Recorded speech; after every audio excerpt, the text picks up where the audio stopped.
Good morning, everyone.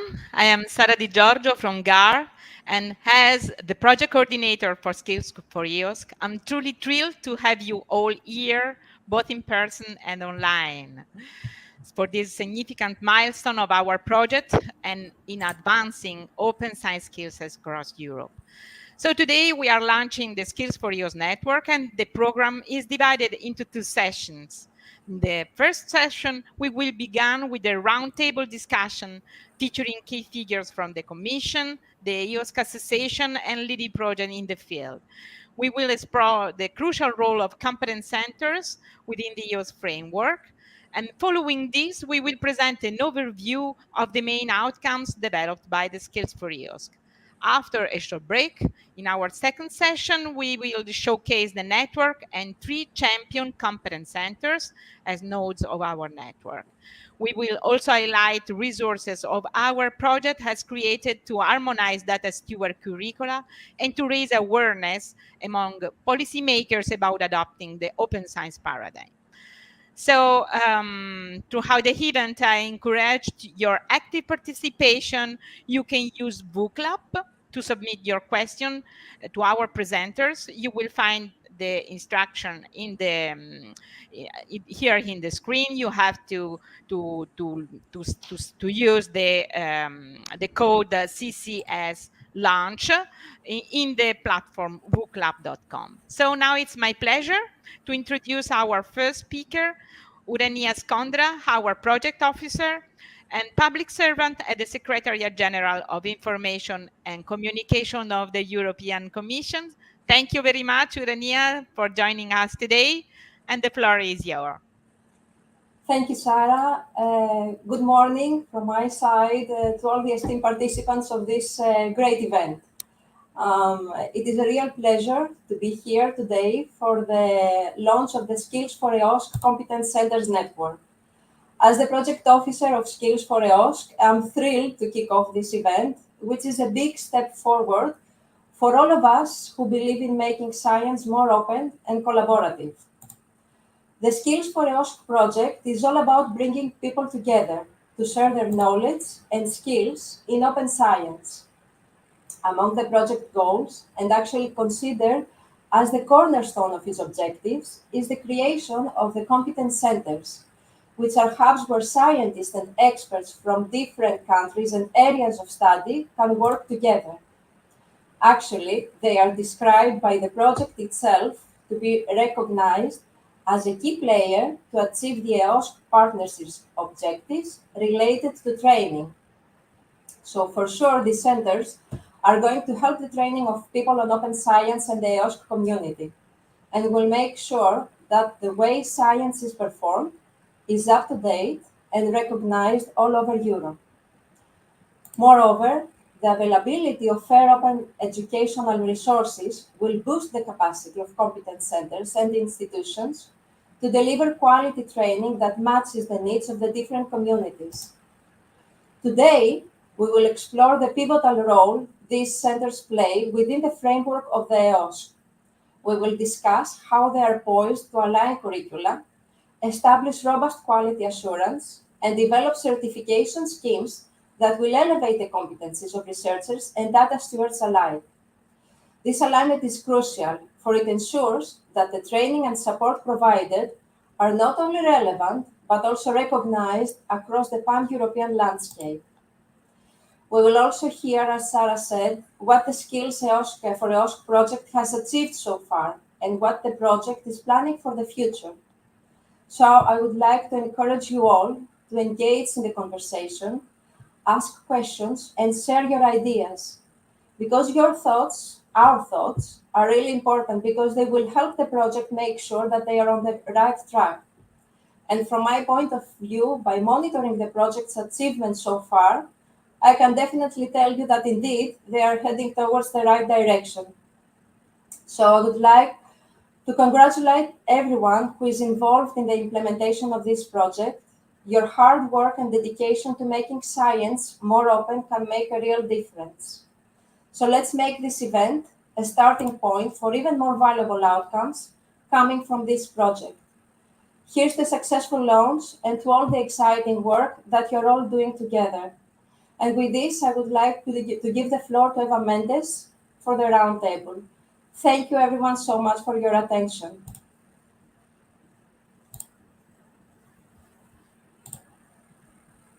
Thank you very much, Urania. It is an absolutely pleasure that you are welcoming us, Skills for Years project, in this very remarkable event, because I think the Competence Center is one of our main ADN features of the project. And I think we are very happy today to dare to launch this concept, this application, and this very nice endeavor, as you mentioned. Okay, welcome everybody. Good morning in Europe. It's a pleasure for me to be the moderator of chairing this panel, this fantastic panel with different people, different positions, characters, and different probably points of view about what is the skills that EOSC needs and what is the role of the competence centers. Let me introduce you this panel, the members of the panel, starting by Javier López Albacete. It is a policy member of the European Commission unit on the um, Open Science and Research Infrastructure unit. I better look at your CV because I know it by heart, but if I don't look at the words, I probably invent something. So he joined the unit of Open Science and Research Infrastructure, which is what it's called now, in 2021, but he has a previous work in the EOSC, evaluating different panels and different projects, but he is himself, what I think is very valuable to count with Javier in all these kind of panels and discussions is that he's himself a researcher. He has a very well record on physicist. He has been working in the CERN and different institutions in Europe, and it's very interesting to have a researcher. Welcome, Javier. Second, I have Sara Garavelli, that as far as I know, she's Italian, but I just looking at her CV, she's now in Finland. So congratulations, Finland, for having Sara in the Strategic European Engagement and Coordinator on Development Management in the IT Center of Science. And also, Sara is now in Finland in running the EOSC Finnish Forum, which is, I understand, the national forum in Finland for the European Open Science Cloud. But she's here today in her fantastic role of being a member of the directors of the board of the European Open Science Cloud Association. And she probably will have a broader perspective of what the association means and what is the challenges that the competence centers has to address to answer the aspirations of the association, probably. In the third position, I have Romain David, that he is here representing Oscars, but he has also a huge trajectory on representing European Open Science Cloud projects in different panels, in different roles. I think as far as I remember you, you are also Fair Impact Champion. So all what is FAIR, all what it is Research Data Alliance, all what is Research Data Management, Data Stewardship is coming with Romain. And he's today offering his insight of a very brand new project that I will say that is our little brother project, because the Skills for EOSC was there before. So we will have more presents for Christmas than you guys, but you are the newborns, and we are very much liking to collaborate with you in the concept of skilling up people for the European Open Science Cloud. And last but not least, I have my dear colleague, Kevin Ashley, that he's here in his role of a gatekeeper of what is Skills for EOSC, thinking on what you are saying before. And he will have a say on the role of Skills for EOSC, representing formally the project. He's the Work Package 2 coordinator of Skills for EOSC, but he's also very well known in the context of research data management. He's the director from April 2010, the director of the Digital Curation Center.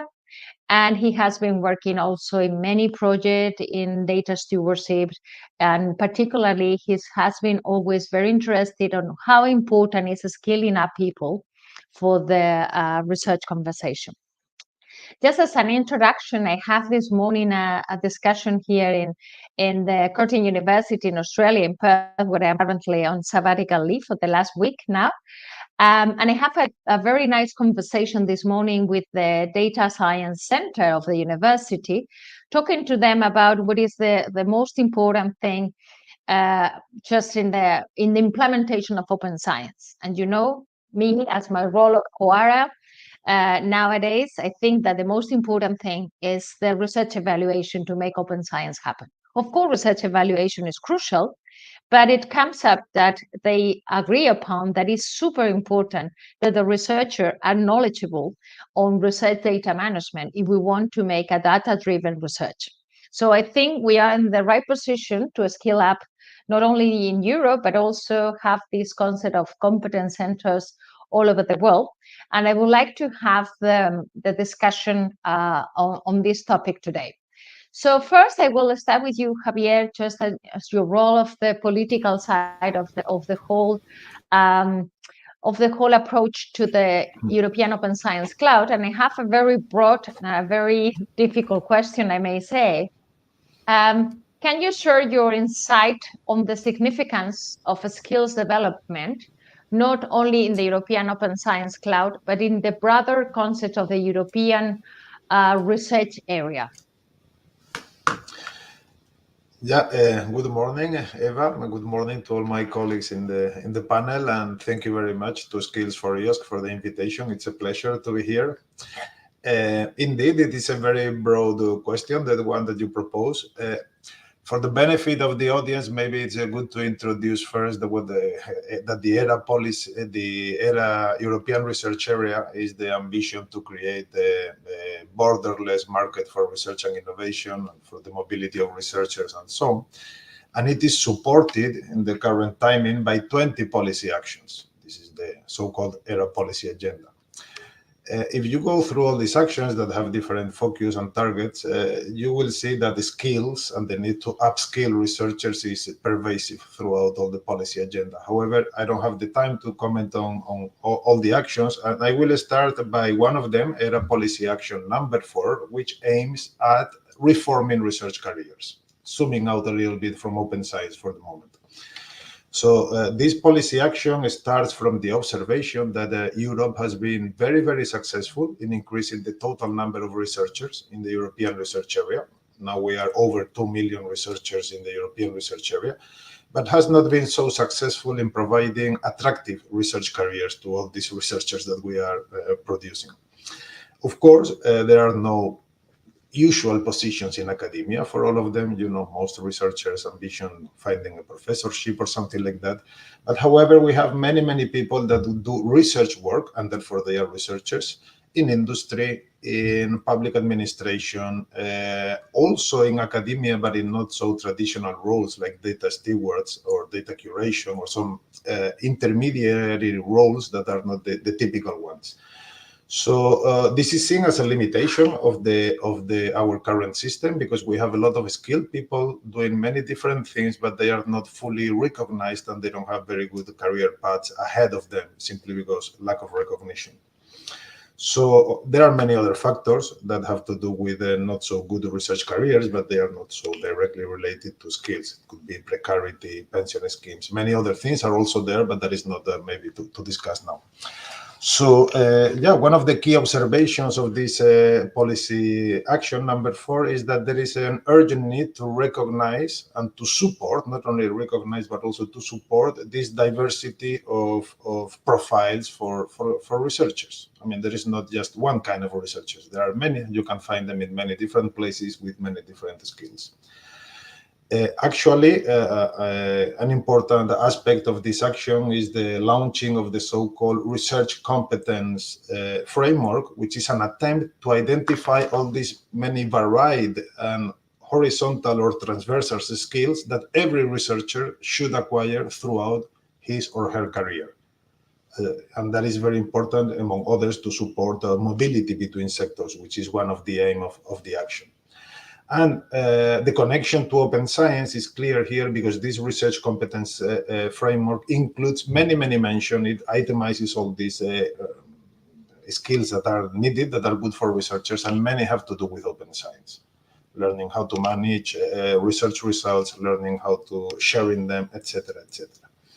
So this is an important effort within the ERA policy action, but then of course, promoting and supporting all these variety of skills beyond the traditional ones serves little if, as you said at the beginning, Eva, these skills or these practices are not recognized in research evaluation, which are a key mechanism for researchers to advance and to move on in their careers.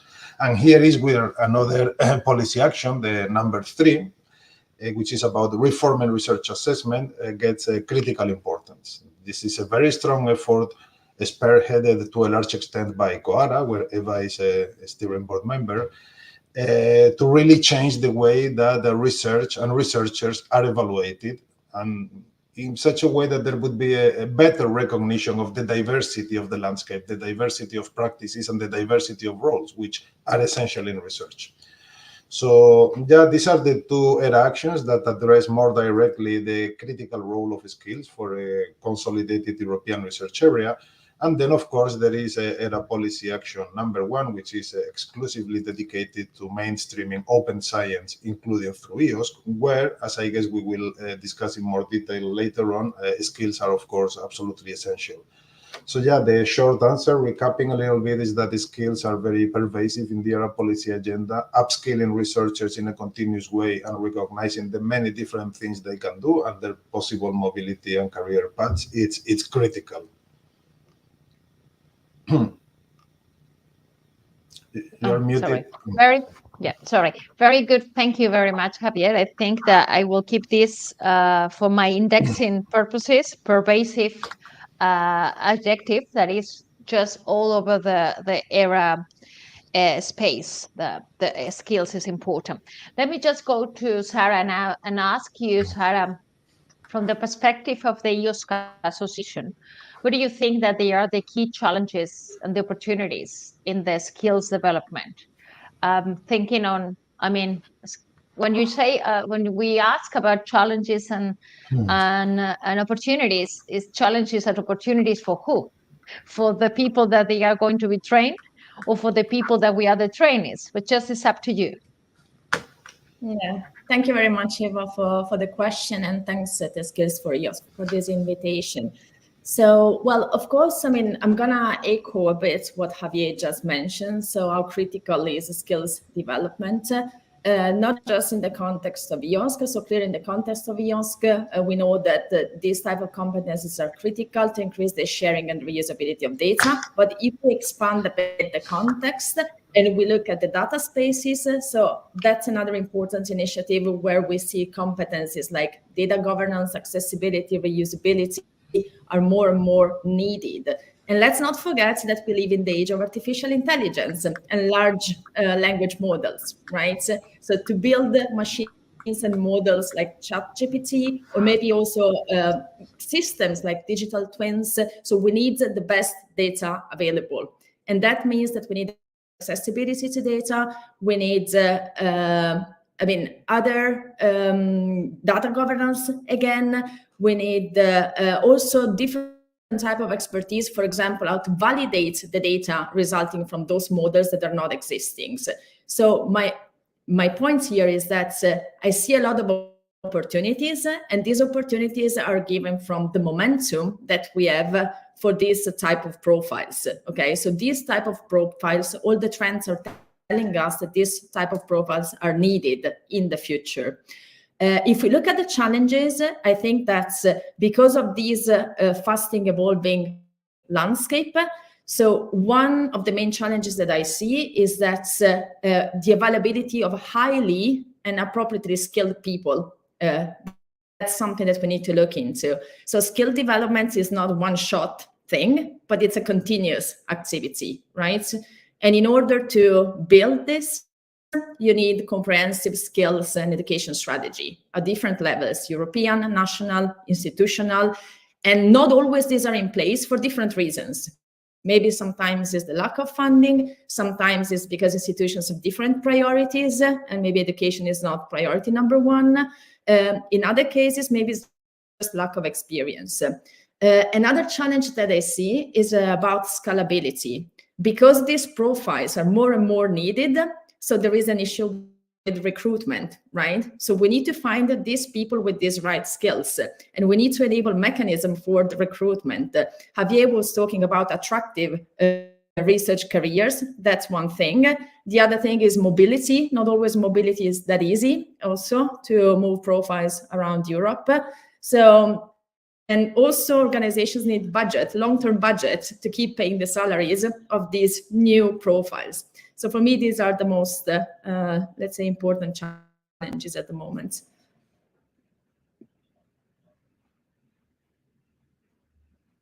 Thank you very much. Also, I want to just move on to Romain and ask you from your perspective in the OSCARS project. With the in OSCARS, you have a pivotal role of the community-based competence centers.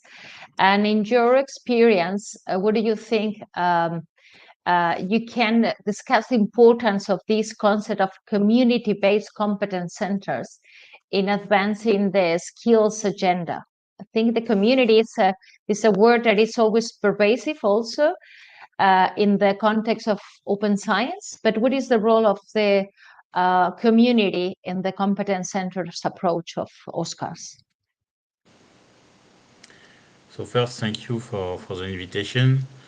I would like to say just 2 or 3 words about the OSCAR project, just because people don't know what it is exactly. It's a European project that was just started at the beginning of the year for open science and giving for stakeholders open calls for open science projects and service for an amount of 16 million euros. And with the implementation goal of clusters, open science competence centers, and we have to identify to provide composable open data and analysis services, CODAS, that should be accessible via virtual research environments. And for that, we have to contribute to a data space for science that is really complex with several communities. So that said, what do we need today? We need to understand what is a competence center for each community. And that's not the same level of understanding for each community. That is not the same need because we don't have the same practice and we don't have the same experience.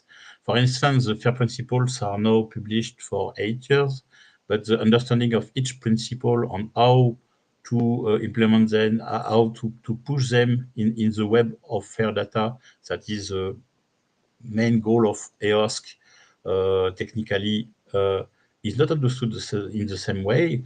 And we have lots of challenge to reach, like, for instance, interoperability with semantic interoperability, that is okay component of them. So I just pick up some examples of what is really important for each community and what will constitute the communities. And the communities in the FAIR principles is the half of the FAIR principle. We need a community agreement of what is the FAIR principle. And for that, we need skills to understand what is behind this principle. So, for instance, for semantics, that means that people must understand themselves together, so identify their community. And after having identifying the skills that are necessary to implement things correctly. That's the challenge through 5 clusters in the OSCAR project to try to leverage the competence center between communities and try to harmonize when it's possible and to take good practice where they are well advanced to push other communities in a better way. Okay, thank you. Thank you so much for the perspective from OSCARS and this approach of clusters and communities. And now, Kevin, just with the head of Skills4EOSC, from what you have heard with the previous speakers, what do you think that we can offer from a Skills for EOS project to development of skills and in the competence centers concept in this new scenario, in the era, in EOSC, in the clusters, in communities? What can we offer?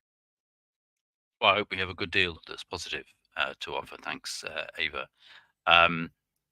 Javier, for instance, talked about career paths and how it's worrying in some cases for researchers that we haven't got that most clearly mapped out. And Sarah, amongst other things, also talking about the issues of mobility. And I think one of the things that's we've developed within Skills4EOSC, building on the work of others before, is this notion of skills profiles, minimum viable skills profiles for different roles.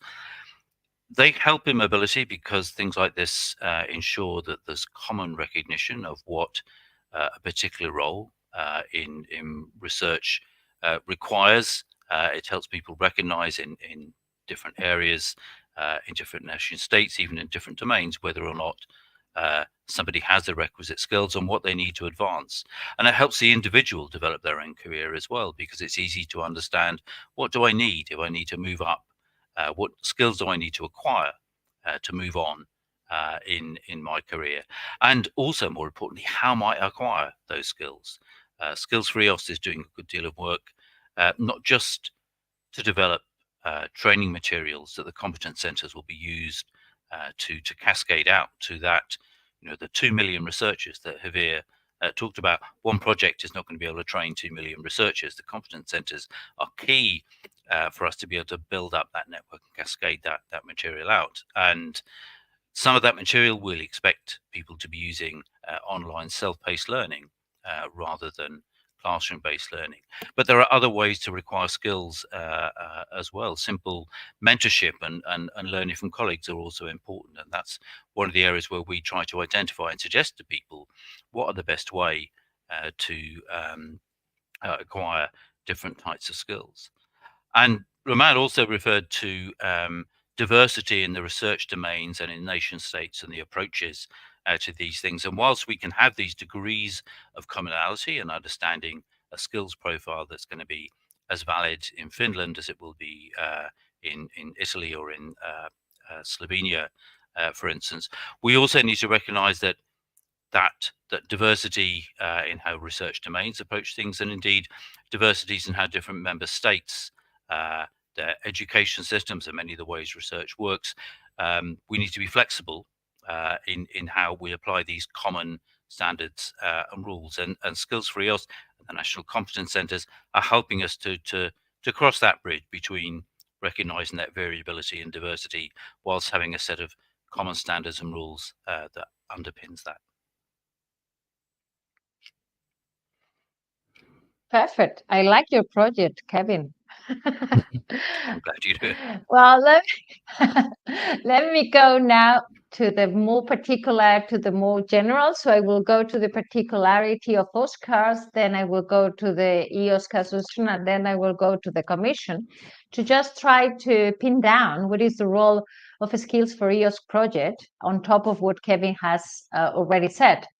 I'm thinking on, for example, in your concept in OSCAR's project of what you mentioned before, the competence centers and those communities. How do you think that we can strengthen each other projects, and how can we collaborate in from the big brother to the little brother, from the clustering approach to the skilling approach? How can we build up together? Because one of the things that I do really hate is when we are working in different European projects and we are making the same deliverable within our project and we don't talk to each other. So what it will be the main liaisons that we can work from OSCARs to Skills4EOSC and vice versa in our collaboration in competence centers? Thank you. So this question is not only related to Skills4EOSC, but could be related to 2-3 other projects. But in particular, in this case, we have to take care indeed of the human aspect. We are men and women moving from one project to another, and we have to transmit things. And indeed, we have to not reinvent the wheel. So for that, there are several aspects where we can collaborate, because Skills4EOSC approach is based on the skills framework, on training material and resource. On OSCAR approach is based on competence center models that we have to provide and to adapt, and a community engagement with several stakeholders in the 5 clusters. And the first point is also best sharing of practice and methodology, but also collaborative development and sharing of training program. So we know that in Skills4EOSC, there are lots of things that are done about joint training initiative and exchange program. And we have to enhance stakeholder engagement and communication. Integrated communication strategy, indeed, but also stakeholder feedback loops are, I guess, something that will help us. We are the little brother, so we are waiting a lot. After, there are other points like technology and infrastructure sharing. There are lots of things that are existing, so like shared platform and tools on data and analytics environment. So I guess that during all the project, Skills4EOSC have lots of things to pass and to help. On 2 other points, but I guess that it's also the thing for other project, but in this case, at a broader scale, that could have a specific importance. The first is policy alignment and advocacy that we could have with joint policy development and alignment with EOSC strategy and objective, and all things related to monitoring and evaluation, with shared metrics and KPIs and continuous improvement cycle that may involve peoples and on démarche and methods from Skills4EOSC, for instance, to OSCAR.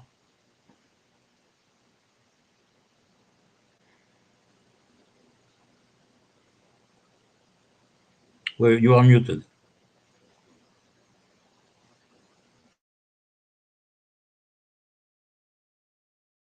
Trying to do the Control D, but it didn't work this time. I think we are missing Sarah now. For some reason, she got kicked out of the meeting or bad connection. So I will just have the box for her for the role of how can Skills4EOSC contribute to the EOSC Association agenda that I think is bigger than a skill in our people. But let's go to you, Javier, and Skills4EOSC be the on top that with the proposal we answer the topic of the commission, but this is something that is what the project do to answer what the commission is expecting. But in the performance and in the real performance of the project, how can we realistically make these competence centers part of the expectations what the commission has in the integration of the EOSC framework? Do you think that the competence centers coming out of Skills4EOSC will be something that a very important service in the EOSC performance in the future, or do you think that it will be something that is very specific for a project? Yeah, of course, skills are a pillar for the functioning of the EOSC Federation. It's not something specific. That is the way we see it. One has to take one step back and realize that open science at large is not yet fully mainstream in the research community. We are not starting from scratch because there are many nice initiatives at the policy level, strategic level, many institutional efforts to support it. But still, the truth is that the base of the research community doesn't practice it a lot, and even less so when it comes to data or other research objects, which is the focus of EOSC. So, I mean, to begin with, and Romain already said that, I think that creating engagement or simply creating the practice of practicing open science, it's a critical thing that the competence centers can help with. And the simple fact, because on many occasions, researchers, unfortunately, today they're left on their own when they want to do something collaborative. But open science is not just an attitude of wanting to share, it's also a skill. You need to know how to do it. So by making accessible to them and the competence centers, therefore, tools where you can learn and get easy instructions, tools where you can interact with in case you have any question and you don't know how to manage something. And by creating the practice that these services are around and are part of your portfolio of services that your institution or that you can access to, I think that is going to help a lot precisely in doing that very first and critical step, which is mainstreaming open science. Now, when it comes to the EOSC Federation in particular, I will expect that competence centers to be a very important ambassador of the EOSC Federation. One needs to recall that the EOSC Federation as an infrastructure is not operational yet, but we expect to see the starting operation in the coming months. Some embryonic form of the EOSC Federation will be launched in the coming months, we expect. And therefore, researchers need to know what it is about, how to use it, what can I get out of it, what are the conditions. So we are really going to need ambassadors and services like the competence centers explaining and engaging. So these engagement factors, for me, it's crucial. Then I think that the way that this Skills4EOSC is approaching this problem, I think it's very smart, because it's this how to call it, a multi-level, so addressing different level of specialty from the data steward or the research manager infrastructure to the basic researcher can be very effective to accelerate what Roman was mentioning before of learning from the others. And that is a very effective way of actually permeating into the research community and creating the practice. And then, of course, and this Roman also said it, but it's good to remind that the EOSC is all built on the main foundational concept of FAIR, and in particular, interoperability. So we need all to speak a common language to some extent, and we need a harmonization of practices. And of course, not everywhere, because there are some aspects of FAIR that can be very community specific, and so, but we need, to the extent possible, a common language and a common set of practices. And I think that the competence centers also play a fundamental role here in providing the link in between different initiatives, the thematic ones. There are some national initiatives, there are some institutional initiatives. We need a link and we need a common language to reach this interoperability in EOSC. And then, of course, we also need a continuous update on the practices, because as Roman was also correctly pointing out, things evolve. How to implement the FAIR principles? Well, there are some ideas, some basic ideas on how to do it, but it is expected that the concept and the practice will evolve with time as we agree and as we converge, and we need to disseminate that information as quickly as possible. And here is the other strong point, or the strong value proposition of EOSC, which is are the economies of scale. If things evolve, for instance, I don't know, the legal part of it, there may be changes on what using a given license entails or doesn't entail, etc.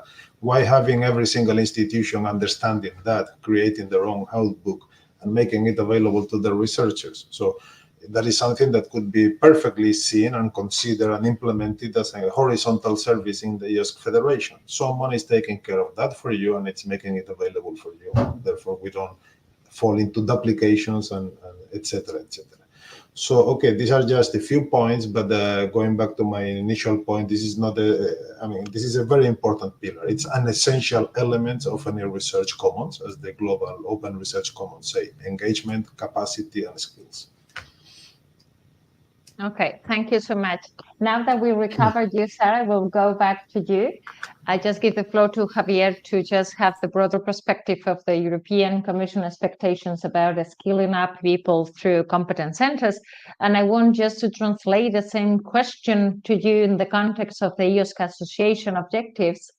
How do you think that the competence centers and the networks are going to contribute to support the enhancing and the skills of the EOSC Association perspectives in the implementation of the agenda of the European Open Science Cloud?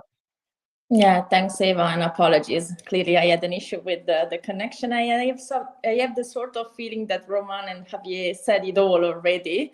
But I will just reiterate a couple of concepts. So from the association perspective, I think that the cascading mechanism that Kevin mentioned before, that's a very important aspect, because we know that there are, many open science and research data management initiatives that are gaining tractions in Europe, but not at the same level in all the countries. So having this cascading effect of the competence center in different countries and community is very important to advance the skills in EOSC. Clearly, Javier referred to the EOSC Federation. So there is a role for the competence centers in the EOSC Federation. From one side, by educating the countries and the communities on how to participate and benefit from the EOSC Federation. And that's very important. So that's the reference to the engagement part. But also enriching the federation and adding value to the federation with the knowledge that the competence center master, right? The other important thing that I see always related to this cascading mechanism is to anchor skills developments to existing national and thematic initiatives, because that can really result in long-term strategies. So I think that this is really, again, very, very important. We also talk about, the beauty of Europe is about also different cultures, different languages, and I know something about that living in Finland. So I think that the competence center also plays a role in that perspective, so that they can facilitate access to such skills developments in different languages. So they could really be a connecting point for all the different cultures that we have in Europe. And finally, I think that they will be very useful for EOSC if they keep supporting EOSC with their mutual learning initiatives, right? So sharing successful practices, but also failures. This can really support the advance of EOSC. Fantastic. You mentioned a question that I was having in my pocket as a final question, but I can just pose it together just if Kevin was to address it with the whole wrap up of how Skills4EOSC will plan to collaborate with this at project level, at association level, and at the commission level. Also, you mentioned something that for me is crucial, which is the national level. And it's something that I haven't always struggling with this idea. Should we create competence centers at national level? Because I always say that for research evaluation, there is a competence or a jurisdiction on national level, because we have the funding at national level, etc. But do we have to create competence centers at a national level, or should we broaden it up in a bit more like, as you mentioned, thematic initiatives or thematic approaches? This is something that is feasible to do it. Competence center of open science in Spain, competence center in Finland. We can teach in Spanish. In our case, it will also mean to train Latin America. But what it will be also the real approach to the sustainability of a competence center in the future as a mechanism to skill up, not today, but in the EOSC or whatever is going to be called in 15 years. Are we going to keep calling it EOSC, or will be something else? Are we going to skill up new professions or just researchers with new skills? Are we building up data science centers as a basic facility of the universities or the institutions? There are things that it could be changing. And also, I just want to put this on your table also, Kevin, along with how we can do from a Skills4EOSC project in the time until the end of the project and also afterwards. What can we do with this cohesive scenario and this comprehensive approach that is needed in skilling up in something that is currently changing all the time? That's a big question, or a lot of questions there, Eva. Is that directed at me? I'll try and deal with some of it and relate to what our other panelists have said. And you asked Roman, for instance, about the building on earlier projects. I mentioned that we're not starting from scratch here in Skills4EOSC. Absolutely, I think we're bringing together work that others have done before, and taking one extra incremental step, certainly not reinventing wheels, reusing them where necessary, doing a little bit of maintenance perhaps on some of those wheels to update them and make them suitable for the present and suitable for the future, I hope. And certainly, I think at least one of the things the project is doing is helping that realization of making open science the norm that Hervé referred to, that we've been talking a lot about skills for researchers, and that's clearly important, but there are many other people who need to have an awareness of open science, perhaps not in the same level of depth as a researcher who's directly engaging with data. But policymakers, others in the civil servants, others in the legal domain, for instance, need to have a level of awareness to understand either why they should be supporting open science or why open science can be useful to help them realize their goals. And it's a different level of understanding. It's important. And that's also an area that we're focusing on in Skills4EOSC. And I think that's one incremental step that we're taking that perhaps earlier projects and approaches to this didn't do, in that quite reasonably everyone so far has been focusing on those directly engaged in the performance of research. We're also doing work on getting accreditation for lots of these skills. That's also going to help both with that recognition, with the mobility, with the diversity, and towards the goals of EOSC. And we talked a little bit about FAIR, clearly really significant in the context of open research, originally thought of as applying to data, but we can look at how to apply it to other types of materials that require reuse within open science, and our training materials are one of those. We want, if you're going to get training material reused, you want it to be findable, you want it to be reusable, certainly, not just to be translated into other languages, but to be reused to apply to different research domains, to be able to work in different contexts. I think one of the things that we've seen a great deal of interest in, a great deal of uptake within Skills4EOSC, is the work we've done on simplifying how to make these training materials fair, and giving some practical examples of that. One thing, actually, a lesson that we can pick up in the project, Sarah referred to sharing information about failures as being important. And that's one of those things in any project work we need to remind ourselves of that. We've done a little bit of that, I think, in guidance we've given to people on how to create training materials. We include examples of how not to do it, really to try and bring home the point of why do we recommend doing it this way? Because here are some alternative ways to do it, and here is why they don't work so well. But I think we could do a lot more of that, and we've still got time, I think, to react to that. And in terms of working with the association, well, we've got a number of means of doing that. Thankfully, the association, the commission, have been working together to bring together many of the Skills4EOSC projects in regular consultation meetings. Indeed, one of those took place only last week. That's a good way to make sure that we're all reusing each other's work. So collaboration with the projects and with the commission and with the EOSC Association itself. And of course, we've got many of the EOSC Association members within the project. So it's not as if these are two entirely different communities trying to find a way to talk. There is indeed a good overlap, I think, between the interests of both the project and the association. We're working towards a common goal, I think, and it's not difficult to find a way to get there. I think you're muted again, Ava. Sorry, it didn't work the Control D very well.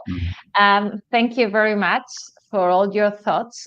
We have 1 minute to go.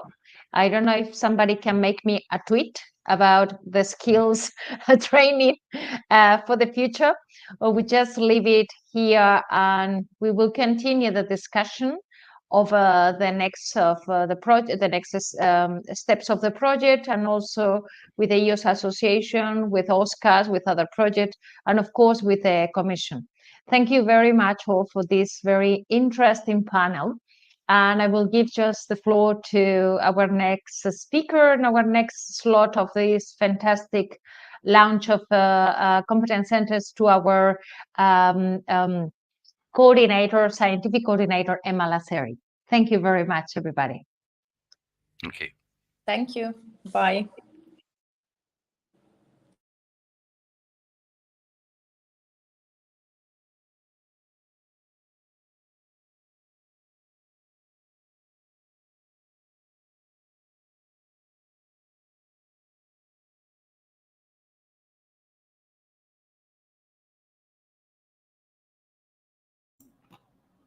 Sorry. Thank you so much. Thank you. Apologies for the microphone. Thank you, Eva, and thanks to all our panelists for giving us the insight and the perspective of different stakeholders, the European Commission, EOSC Association, Oscars Project, and of course, how Skills4EOSC can help us in defining the skills and supporting different roles in the open science context. Now it's my turn to give you some insights about the outcomes and resources that Skills4EOSC has achieved so far in this very specific context. So as Eva was saying, I am Emma Lazzari. I work for CNR. I was the former project coordinator for the project when I was working for GAR up to May this year. So this change of role for me is quite new, and this is why I will introduce the outcomes and resources for the project now in this important milestone for Skills4EOSC. So just a bit of context about the project. Skills4EOSC is a project that includes in its consortium 46 partners that are spread over 18 countries in Europe. The consortium has onboarded key doers in the open science in their country, region, and domain. It also has two S3 research infrastructures on board, EPOS and Operas. It's a 7 million total funded project by the European Commission and the UK RI. The project has started in September 22 and will go on until August 25. So we are in the middle of our journey. The main objective of the project is to advance the open science skills by unifying the current training landscape into a common and trusted pan-European ecosystem. We are trying to close the 3 gaps that were identified in the EOSC Strategic Research and Innovation Agenda in 2021 in relation to open science competencies. That means we try to fill in the lack of open science and data expertise, the lack of a clear definition of data professional profiles and corresponding career path, and the fragmentation in training resources. How do we do this? We have a set of key concepts that we are developing and have already developed into the project. You heard about the competence centers and their network, but I will introduce to you the concept of a minimum viable skill set, fair by design methodology, for learning material, and the co-creation mechanism that we use in the project. After the discussion that will follow my presentation today, Sarah will guide you through the Skills4EOSC network of competence center, how it is built, and its relation to other important initiatives in the skills and competence context, like the user support network and professional networks. So let me just start by reminding you that the concept of competence centers is not new. So competence centers are actually one of the key elements in many contexts, spanning from the research integrity to some other more technical fields like the HPC and the semiconductor, where the European Commission is pushing the realization of competence centers in the context of the European Chip Act. We started the project with a large discussion on what should be the definition of a competence center in the EOSC context and for the purpose of our project. So we believe that the Skills4EOSC Competence Center should represent a point of reference in a specific country or a region or a thematic domain to find key competencies that can enable the practice of open science with adequate knowledge of standards, application and tools, and best practices for delivering, managing, reusing, sharing, and analyzing FAIR data, as well as other digital research objects. Competence centers are, of course, built on the competencies that are possessed by people. People are linked, of course, to institutions that are involved at different levels in the organization of the competence centers. They provide services to their community of reference, being that training or support or other kind of services that are built on a set of resources and operational tools. Skills4EOSC is trying to facilitate the setting up of new competence centers and trying also to build a network to harmonize and coordinate the efforts of those competence centers, also by providing a set of resources that can be reused by each competence center, and operational tool and suggestion about services and strategy to be operated by the CC. Of course, one of the key aspects of the network development is the link with the local networks. So what we tried to carry out was try to involve as much as possible local initiatives that were linked to the EOSC context, like the national initiatives, but also institutional ones in the development of a competence center and onboarding them on the Skills4EOSC network. Of course, we are open and we already onboarded some of the competence centers that were not already part of the consortium, because we believe that the competence center network will be one of the main mechanisms to discuss and share best practices about open science skills also after the project. So we managed to engage with initiatives outside of our boundaries. How can we support the competencies harmonization at European level and in the context of the EOSC through the outcomes of the project? One of the key aspects that I would like to mention here is that we are an EOSC project.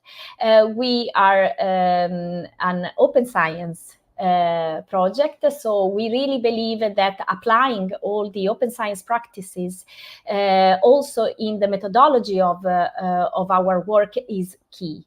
So our outputs are all created through a co-creation mechanism. So what we did and what we will continue to do is creating creating a first version of an output, and then share it at the level of the consortium. As I was mentioned before, we have already 46 institutions in our consortium, so we have a good set of stakeholders represented also already inside our team. But after that, the output are undergoing a larger community level co-creation step. So we have a community in Zenodo where we upload all the drafts of the materials, and then we invite relevant stakeholders to participate to the co-creation of those outputs via some selected survey or questionnaire to collect the feedback from the stakeholders, or dedicated webinar or meeting that are organized to engage and discuss in details with the community. So this is the methodology that we used to define some of the key outputs of our project. In particular, what we call the minimum viable skill set. That is the way through which we define competencies for each role that we have identified in the open science context in our project. We perform the co-creation also to define the fair by design methodology for learning material that we have developed through our activities. Of course, these are two main elements in the overall Skills4EOSC methodology. So the definition of competencies specifically for the roles identified. So not only researchers, but also, for example, research support staff, legal and ethical experts, policymakers, and the governance, for example, of the institutions, and so on and so forth.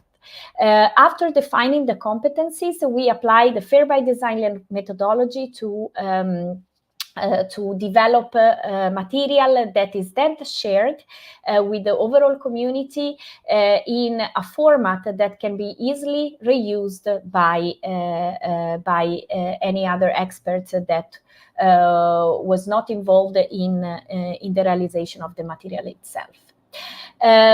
Based on this material, we then carry out training of trainers courses that are delivered to the competence center members to multiply the specific competencies inside the Skills4EOSC network. What I would like to stress here is that we are perfectly in line, and we also support the European Competence Framework for Researchers that was recently issued by the European Commission by providing specific skills that are linked to the competencies identified in this framework. As you may already know, the research comp comprises a few open science related and research data management related skills that we are developing in a more particular way by looking at the specific skills that are needed from each different role in the context of EOSC and open science. For this, of course, we do this through the minimum viable skill set, the MVS, which defines skills for different roles. What the MVS do is that it creates a profile associated to one of the roles, so being this the researcher or the policymaker or other important stakeholders in the EOSC context.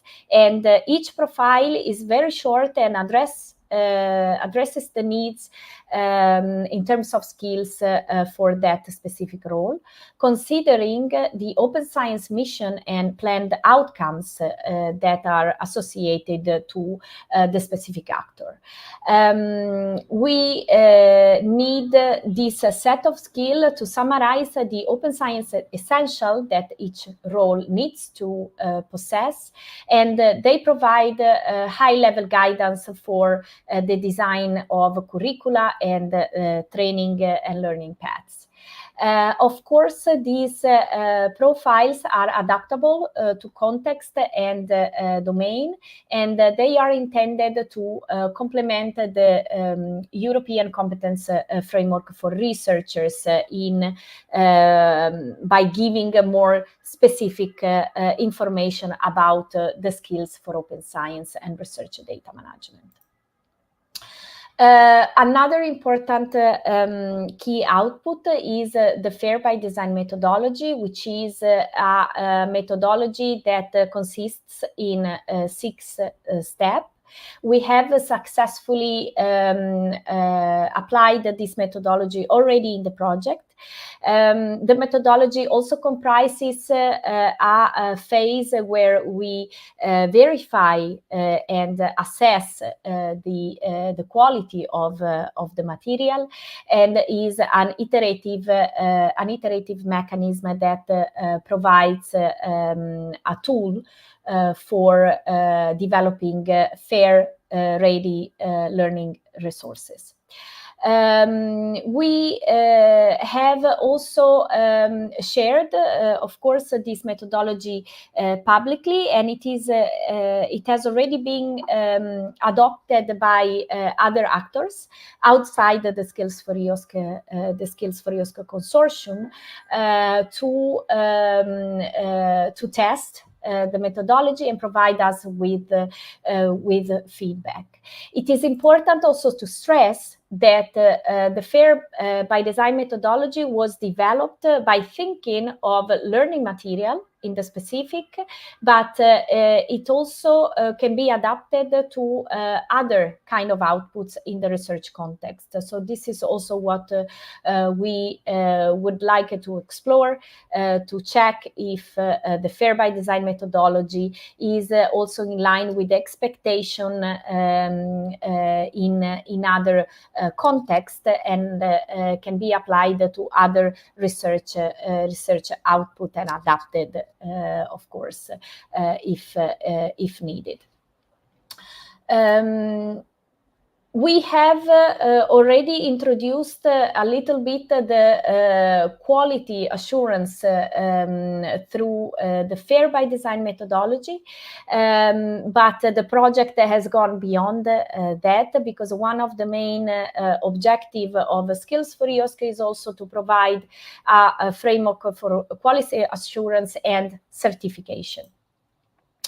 So the project has developed so far a recognition framework that provides a collaborative, adaptable, and inclusive tool. It is focused on digital data skills, and it uses existing technologies for recognizing competencies within the EOSC ecosystem. I would like to mention that this framework has been reported in one of the latest publication by the European Commission in relation to skills, that is the researchers' skills that was issued in April this year. The Skills4EOSC recognition framework relies on common standards for skills recognition. It is flexible and scalable, and can be also adapted to emerging skills and evolving EOSC community needs, and of course provides cross-border skills recognition. The framework acknowledges also a wide range of expertise and experiences, and ensures inclusivity and diversity, and is also connected to digital tools that can support the issue of digital credentials and verifiable digital credential through tools like badges and the ADC. Sorry, skipped one slide. To go more into the details, what I can tell you is that we have already used this framework in one of the first training that we have developed and through the project that was the basic training on Fair by Design methodology. In this case, as I mentioned before, since the Fair by Design methodology is structured into 6 main stages, and each stage consist of specific units for training. We have designed stage-specific open badges that can be acquired by trainees when they participate to the training of Skills4EOSC. So completing all the units within a stage will make the trainees earn a Fair by Design methodology specialist badge for that stage, and collecting all the 6 badges will result in earning a fair instructor badge. So this is how we have already applied this methodology and the tool of open badges, but we are also exploring other tools to be associated with the accreditation and certification of skills. One of these tools is the European Digital Credential, the ADC, which is a framework that the European Commission provides. It is an online tool for getting or issuing a digitalized version of the credential. One thing that it is important to note is that ADCs, so European Digital Credentials, are standardized electronic documents that can verify the skills or the learning outcomes that are acquired by specific people participating to training activities. The ADC are also linked to the Europass and can be issued by any European university or training provider for free. It is a tool that is, of course, securely sealed with an e-seal and delivered via email or deposited into the Europass profiles. This is very important because people that will be acquiring ADC from Skills4EOSC in this way could automatically feed their Europass CV with the competencies acquired through our trainings. We went also, as I was saying before, we also checked the field of quality assurance for learning material. This was a very interesting exercise. We have already issued a first iteration of this framework that is focused on open science professional training and qualification. We have provided a reference framework that ensures quality of training materials and resources. It is based on 4 key frameworks developed by the Skills4EOSC project. The minimum viable skill set that I have already presented, that creates those important profiles related to different roles in the open science context. The Fair by Design methodology that ensures that our material and courses are really designed in a fair way, and when we develop the final version of this material, we are sure that is already in line with the FAIR principle. It is also based on the ELSI framework that the project has developed, so speaking about the ethical, legal, and social issues. And it is also based on the evaluation framework and learning resources catalog. of course, the assessment of training material defines and attributes questions for evaluation, and it is applicable to Skills4EOSC, but also other open science resources. The methodology that we have developed presents essential elements, best practices, and evaluation framework. And as I said before, it has been released in its first iteration and is, of course, under co-creation and further discussion via further discussion with the community. Last but not least, I would like to mention the concept that Skills4EOSC has developed for lifelong learning through peers. This is a very important part of our project. We really believe that skills and competencies need to be continuously updated through the professional life of an actor. So we do not stop by simply defining the competencies and spreading the competencies through specific training courses, but we are trying in the project to create a mechanism that can support lifelong learning through the network of peers. For this, Skills4EOSC has successfully developed a fellowship program that is unlocking opportunities in open science and fair data. The program has already awarded 9 fellowships so far through a grant mechanism. So the program has involved tens of institutions that were both included in our consortium, but also outside our consortium. And it is based on the concept that experts that are based in one institution can be hosted by other institutions in Europe to exchange the practical way of working in some context and learn by each other, learn through the peer network.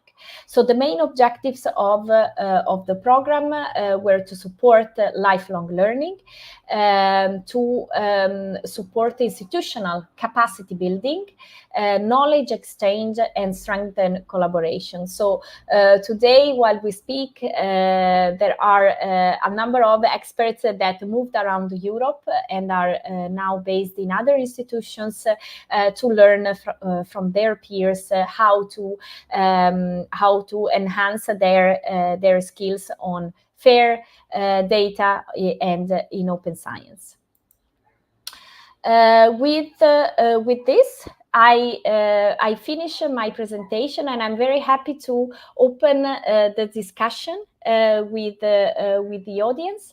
Let me remind you that the discussion will go on through WooClap. You see the text and the code already in line under my presentation. So please connect to wooklab.com and enter the code that you see here, so CCS launch, in order to interact with us. Thank you so much.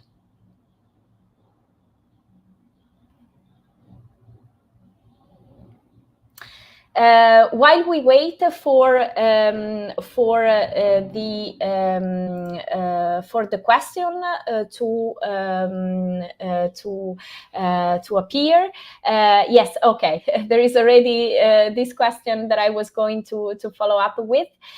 So I confirm that the event is recorded. You will be able to see the recording on GAR TV right after the event, and I can confirm confirm also that the presentations that you have seen and that you will see in the next part of the event will be shared on Zenodo, on the Skills4EOSC website for you to download and to check again. Okay, there is already a question. I don't know if we can have also Sarah and maybe the other speakers to join me and respond to the question. Hi, Sarah. Yes. Can we maybe have Kevin and Eva, Javier? Thank you so much. Can you, bring everybody together? Sarah, if she's still with us, Sarah Garavelli and Romain. Okay, people are connecting. Thank you so much. You are appearing. Okay, so I will start by reading the first question, and then I will hand it over to Sara. Sara Di Giorgio, so you can continue. Could you please outline the process of joining Skills4EOSC as a competence center and provide the appropriate contact point for further communication? Thank you, Barry, from Luxembourg. I think, Sarah, if you want to take over, I think we will see this more in the details in the next section, but if you want to comment on this. Yes, sure. Thank you, Barry. Thank you very much. Yes, in my presentation, you will have more information about the requirements that we ask to the competence center who wants to adhere to the Skills4EOSC network. Anyway, our way to contact the competence center is to fix some a meeting, and then we have a kind of collaboration agreement where we agreed about the way to be connected. So very happy to take you over this process. And yes, so here another question is about, do you consider applying generative AI or other types of AI solution to enhance the management and the functionality of the Skills4EOSC network, e.g. content generation of training material, tutorials, summarization, content translation, personalized learning path, individual chatbot to answer different user guides? So at the moment we are working on training material in a very traditional way, but we have a task in the Skills4EOSC that is about AI application to the training, but also to the fair process management. So we are studying the use, but we don't apply for the moment. So how can we enroll on the training program in order to become accredited ourselves? So the process is this: you have to contact the competence center in your region or member state, and then through the competence center you can be part of the training of trainers that we are providing. How it is possible to participate in the fellowship program? Okay, we already had two open calls. So for the moment, we are completing these 2 calls, and yes, for the moment, it is closed. Are there any other open education resources embedded in the competence center? Yes, Kevin, do you want to provide an answer? Or well, I think by definition, I mean, all the resources, the educational resources we're producing are open. It's by definition we practice what we're teaching others. To say they're embedded in the competence centres, I'm not sure that's the phrase I would use, but certainly all the materials the competence centres will be using will be open. Yeah, more than open, they will be fair by design. So yeah, fully agree. Can we not say that the skills challenge remains unchanged for the 20 years? Skills within research, data compute are extremely high demanded globally, implying scaring salary, leaving only few and typically the lowest paid at least competent for the university research support function, typically university library and IT support, as well as national infrastructure providers. Oh, good questions. Yes, I don't know. I mean, our effort are to make this curricula more recognizable and then also awarded. So yeah, we hope that in the future this situation will change. I don't know if someone else wants to add and reply to the question. As I one of mean, those who's spent their career in these support roles, I think I and my colleagues would resent the description of us as being the least competent. We may not be the best paid, but that yeah, there are challenges there certainly, but there's also a huge amount of expertise and a lot of extremely competent people, I think, working in this area. And the challenge is how to scale that up, and certainly to improve the career paths we've been talking about. But I think there's been a lot of progress on that in 20 years. To me, working in that area, it doesn't feel static. thank you very much, Kevin. Yeah, so I think that we don't have any other questions on WooClub, Emma. So maybe we can close this discussion session. We are completely on time. So I want to thanks all the participants of this roundtable. Thanks to Eva for chair this roundtable in such a very nice way, and Javier.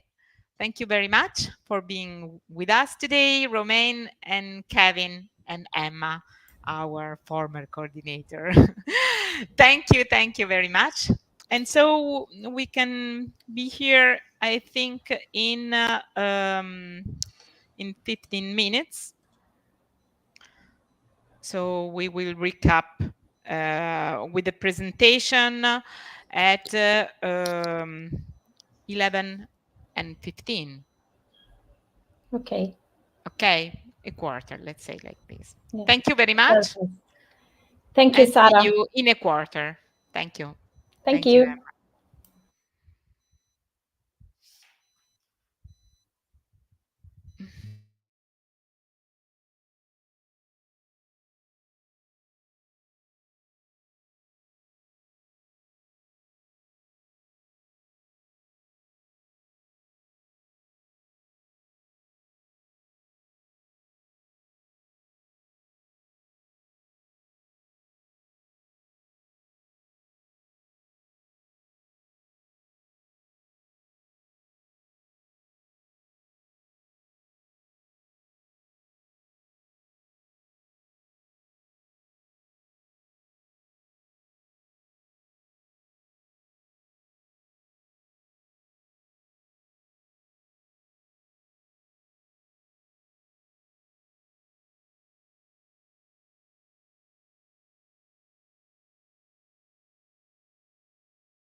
Welcome all. We are in the second session of the public launch of the Skills4EOSC Competence Centres Network.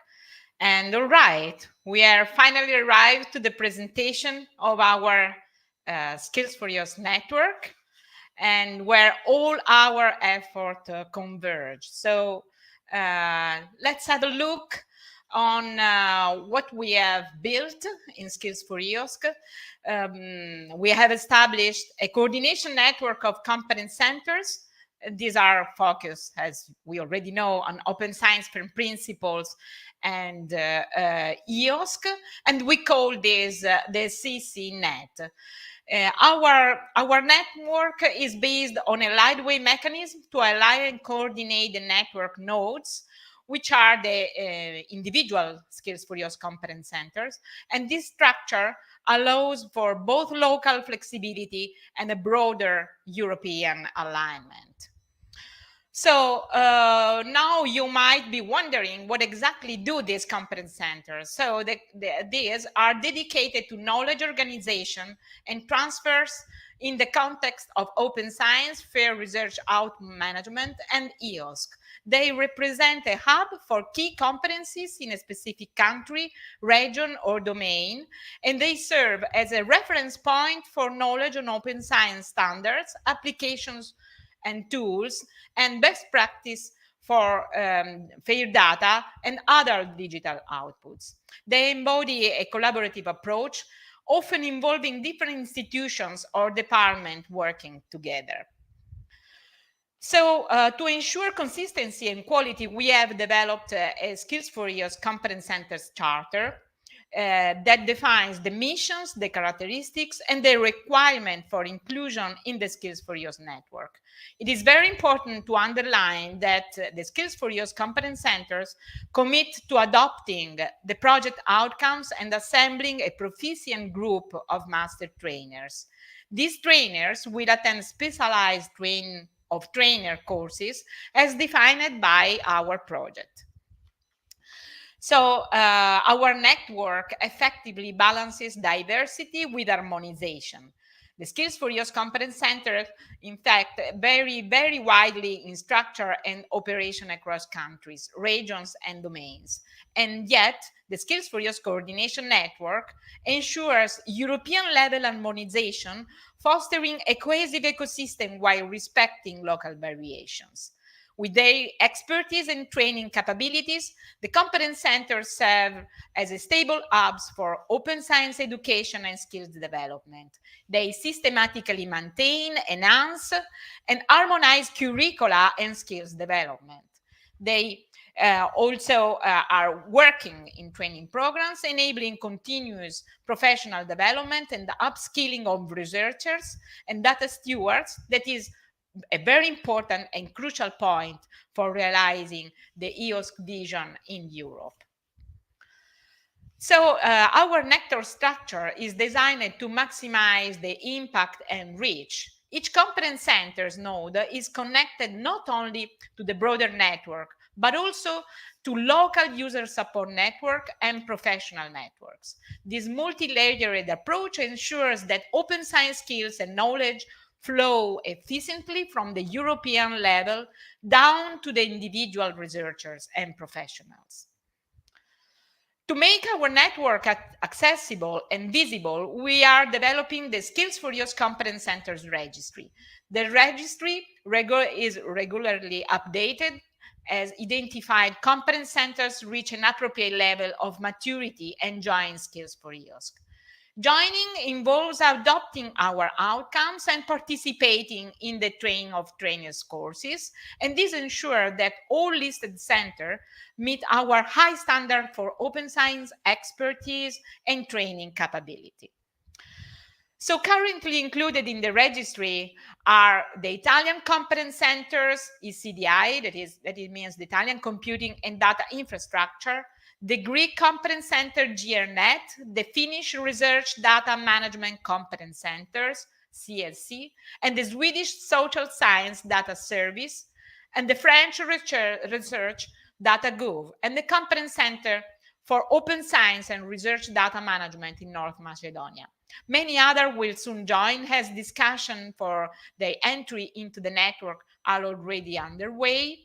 And in the next presentation, you will know more about 3 of these Skills4EOSC nodes. Each of these potential nodes brings a unique strength and perspective to our network and further enriching our collective expertise in open science and in EOSC. So as a key component of our strategy is the Train of Trainers program. So the master trainers from each competence centers are trained by the Skills4EOSC community throughout specialized sessions. After completing their training, these master trainers commit to sharing best practices and lessons learned with their local community trainers. This creates a multiplier effect, rapidly spreading open science skills and knowledge across Europe. And currently, we are conducting pilots for these courses to refine them and to be ready to launch the Train of Trainer courses in the next autumn. So our Train of Trainers program covers a wide range of topics crucial for advancing open science, and this includes courses on science for policy, ethical and legal implication of open science, and then we have a group of specialized courses for researchers in various fields, and even an open science communities incubator. This diverse curriculum ensures that we are addressing different needs of all stakeholders in the open science ecosystem, from the policymaker until the undergraduate students. So the Skills4EOSC Competence Centres network brings many added value to the European research landscape. These include fostering collaborative solutions and best practice, developing harmonized and certified curricula for diverse open science roles, and making learning materials and training more accessible. We are also working on coordination and networking, establishing a certification and quality framework, and influencing the national open science policy roadmaps. All these efforts contribute to a more open, efficient, and collaborative European research environment. So looking ahead, we are preparing an the first in-person meeting of the Skills4EOSC Competence Center Network at the workshop that we have scheduled before this EOSC Symposium start on the 21st of October in Berlin. This will be a sort of kickoff kickoff moment where the network will start to adopt an activity plan. And we will discuss about common problems, common issues, and also one of these is the sustainability of the network. We are also very much excited about our conference session that is titled Open Science Competence Centers in the EOSC and Beyond, that we have submitted together with OSCARS, EOSC Focus, and EOSC Euroscience Gateway. It's a collaborative result that demonstrates our commitment to working across projects and initiatives to advance open science in Europe. So as we move forward, our next steps include delivering training of trainers activities starting from autumn 2024, and then we will manage a continuous engagement with the EOSC Association and projects on skills and training activities. And we are also working in selecting some IT services to facilitate the alignment of the competence centers in our network. We will work to strengthen our competence center network by engaging with professional and user support networks. And importantly, as I said, we will be initiating a sustainability discussion involving relevant actors and the EOSC partnership to ensure the long-term impact of our network. So it's all from this general overview of the network. Now I will give the floor to Valentina Pasquale, who will present the first champion of our network, the competence centers, the Italian Competence Center, ECDI. Thank you very much. And Valentina, the floor is yours. Thank you, Sara, for the introduction. It's really an honor for me to be here and introduce the Italian Competence Center within the Skills4EOSC CCNet, so the network of competence centers. So the Italian Competence Center has been started already a few years ago under the ICDI forum. Okay, so our competence center has the name of ICDI Competence Center, and it is already a node of the Skills4EOSC network of competence centers. What is ICDI in Italy? ICDI is an acronym, and it stands for Italian Computing and Data Infrastructure. As I said, it is a forum of the main research infrastructures and research performing organizations in Italy, currently counting around 28 participants, including some universities. It is aimed to coordinate the Italian participation to the European Open Science Cloud, the EOSC Association, and other European data computing related initiatives. And under the actions of the ICDI, there is promotion of education and training, of course, in open science and research data management topics, with particular attention to national and regional needs. The competence center, the ICDI Competence Center in Italy, is basically already a network of experts with functional skills to support the national community for open science, the FAIR principles, the application of the FAIR principles for scientific data management in different domains of research, and also to facilitate and enhance the participation of the Italian research community to the European Open Science Cloud, as I have already said. What does the ICDI Competence Center do? Training, first of all, also by exploiting the training of trainers programs that are being offered by the project Skills4EOSC. Community engagement, as I am going to tell you a little bit more in detail in the following slides. Support to the drafting of data management plans on demand.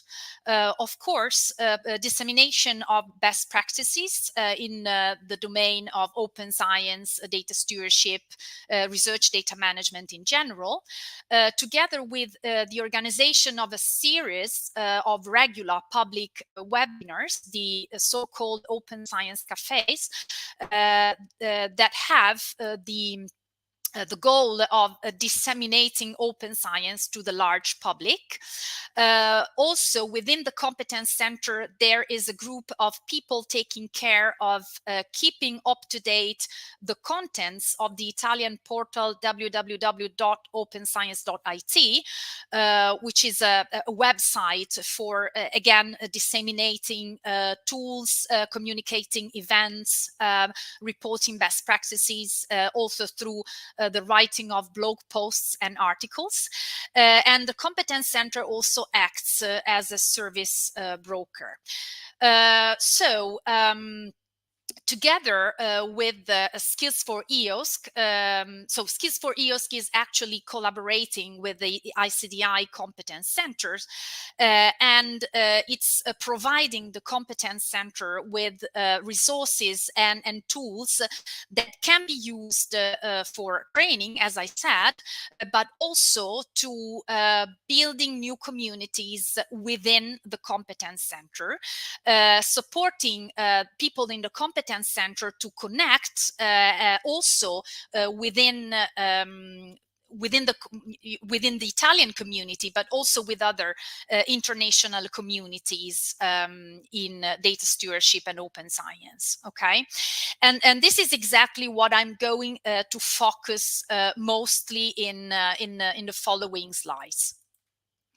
Skills4EOSC, as also was shown already by Emma, produced already outputs that can be used and have been used in Italy within the ICDI Competence Center for community building and for supporting knowledge exchange and lifelong learning.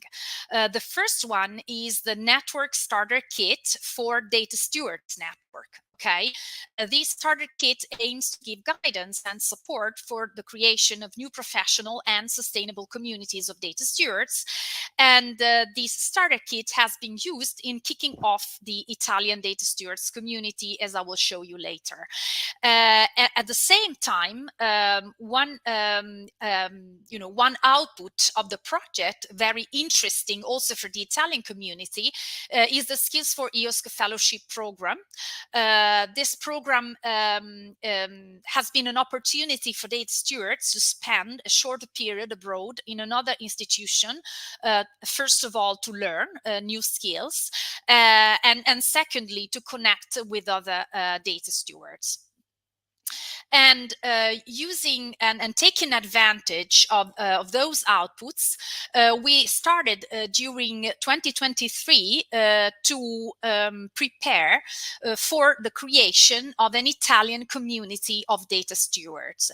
The first action that we undertook is to launch a survey to map the presence of data stewards and, in general, research data experts in Italian universities and research performing organizations. We had a very good outcome, more than 50 respondents from more than 40 organizations. One of the questions was also about the interest of the respondents to participate in a national network of data stewards, and we used the list of contacts that we derived from the survey also to launch and to communicate our first in-person kickoff meeting of the Italian community of data stewards. But why a national community for data stewards? Why we thought that this was really an added value and very important for the development of the competence center in Italy? Because the community is a space for sharing questions, solutions, strategies, for promoting the professional growth by accessing and providing the trainings and communicating events, is a place for collaboration to write guidelines, blog posts, articles for the dissemination of contents, and for the co-creation, for example, of proposals, of resources, of tools. So it is basically a virtual place where the members can meet and form relationships to pursue shared goals within a network that allows to create value both for individuals and the community itself. And so we kicked off our Italian data stewards community in November 2023 in Rome. We already had more than 40 participants and a very good interest and engagement and collaboration from the people that were present to this first meeting. What are currently the main activities of this network of data stewards, community of data stewards? So since we are basically still at the start, we are in the process of writing our own manifesto and in general also a more practical document outlining the main participation rules. Okay, so the goal is to define the mission and also to communicate this externally to the public and to the other communities in order to also enable networking and collaboration with other communities within Skills4EOSC Competence Centres network, but also within RDA. We have a mailing list. We manage a mailing list. I will show I will show the address later in the last slide. We use this mailing list to announce and advertise events, ask questions, share results, and we have currently more than 100 subscribers to the mailing list. We also organize regular online meetings every 2 months and in-person meetings every 6 months in order to give members of the community the possibility to share results, best practices, discuss activities, and networking. And we recently created what we call the steering board, okay, to share community management duties, agree on mission and goals, and also to propose what we would like to have in the future, mainly thematic working groups within the community, okay? And also we have been organizing a series of thematic webinars to inform and train data stewards on new topics. I did not mention in this slide, we already started to talk with other communities of data stewards in Europe. We presented our activities to the Nordic community within Skills4EOSC, and we are also in close contact with the task group 7 of the Professionalizing Data Stewardship Interest Group under RDA. So this basically concludes my presentation. These are the contacts, including the mailing list of the data stewards community. And I would like to thank all the people that collaborate with me in the organization of this community of data stewards: Giulia Caldoni, Mauro Paschetta. They were mentioned in the first slide, and I forgot to read their names, and also all the other people of the Competence Center of the ICDI. On behalf of this team, I am presenting those results today. So thank you very much for the attention.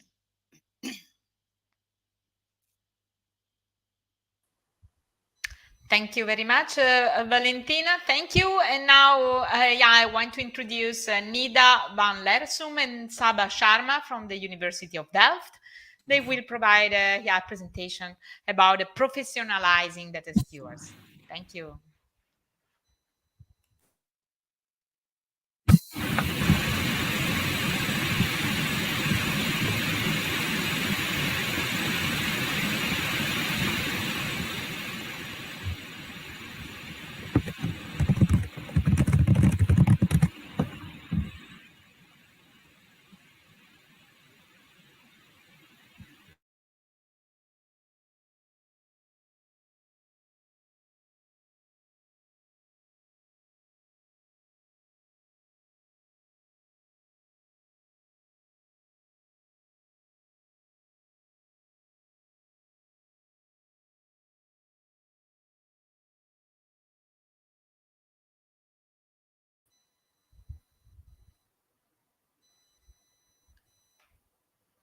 Yeah, we cannot hear you, Nida. Maybe Saba, can you take over? Or yeah, sure. Can you hear me?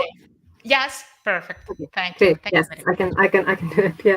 Okay. So yeah, thank you for being here. Sorry that you can't hear Nida, but basically I'm Saba and that's Nida. We work in the TU Delft and also in the Skills4EOSC project. We've been working on developing the curriculum for data stewards in the project.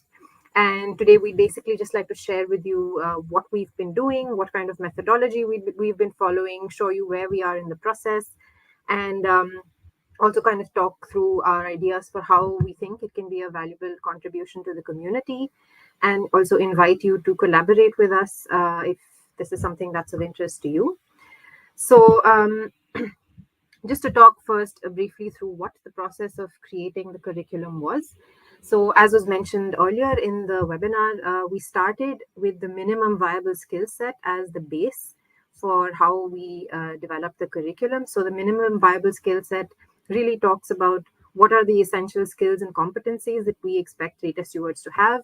We try to make the skill set is of course quite broad and comprehensive. It's it covers lots of different kinds of data steward roles found in different countries, and we've tried to be as broad as possible. So our target audience, as you see, is entry-level data stewards. So this is something that we talked a lot about in our task group. We had to decide between sort of having a more advanced curriculum that covered many disciplines, or having something that's more foundational and basic, and that's what we decided. We want to try and make it as broad as possible to try and cover different kinds of ideas and roles of data stewardship in different contexts.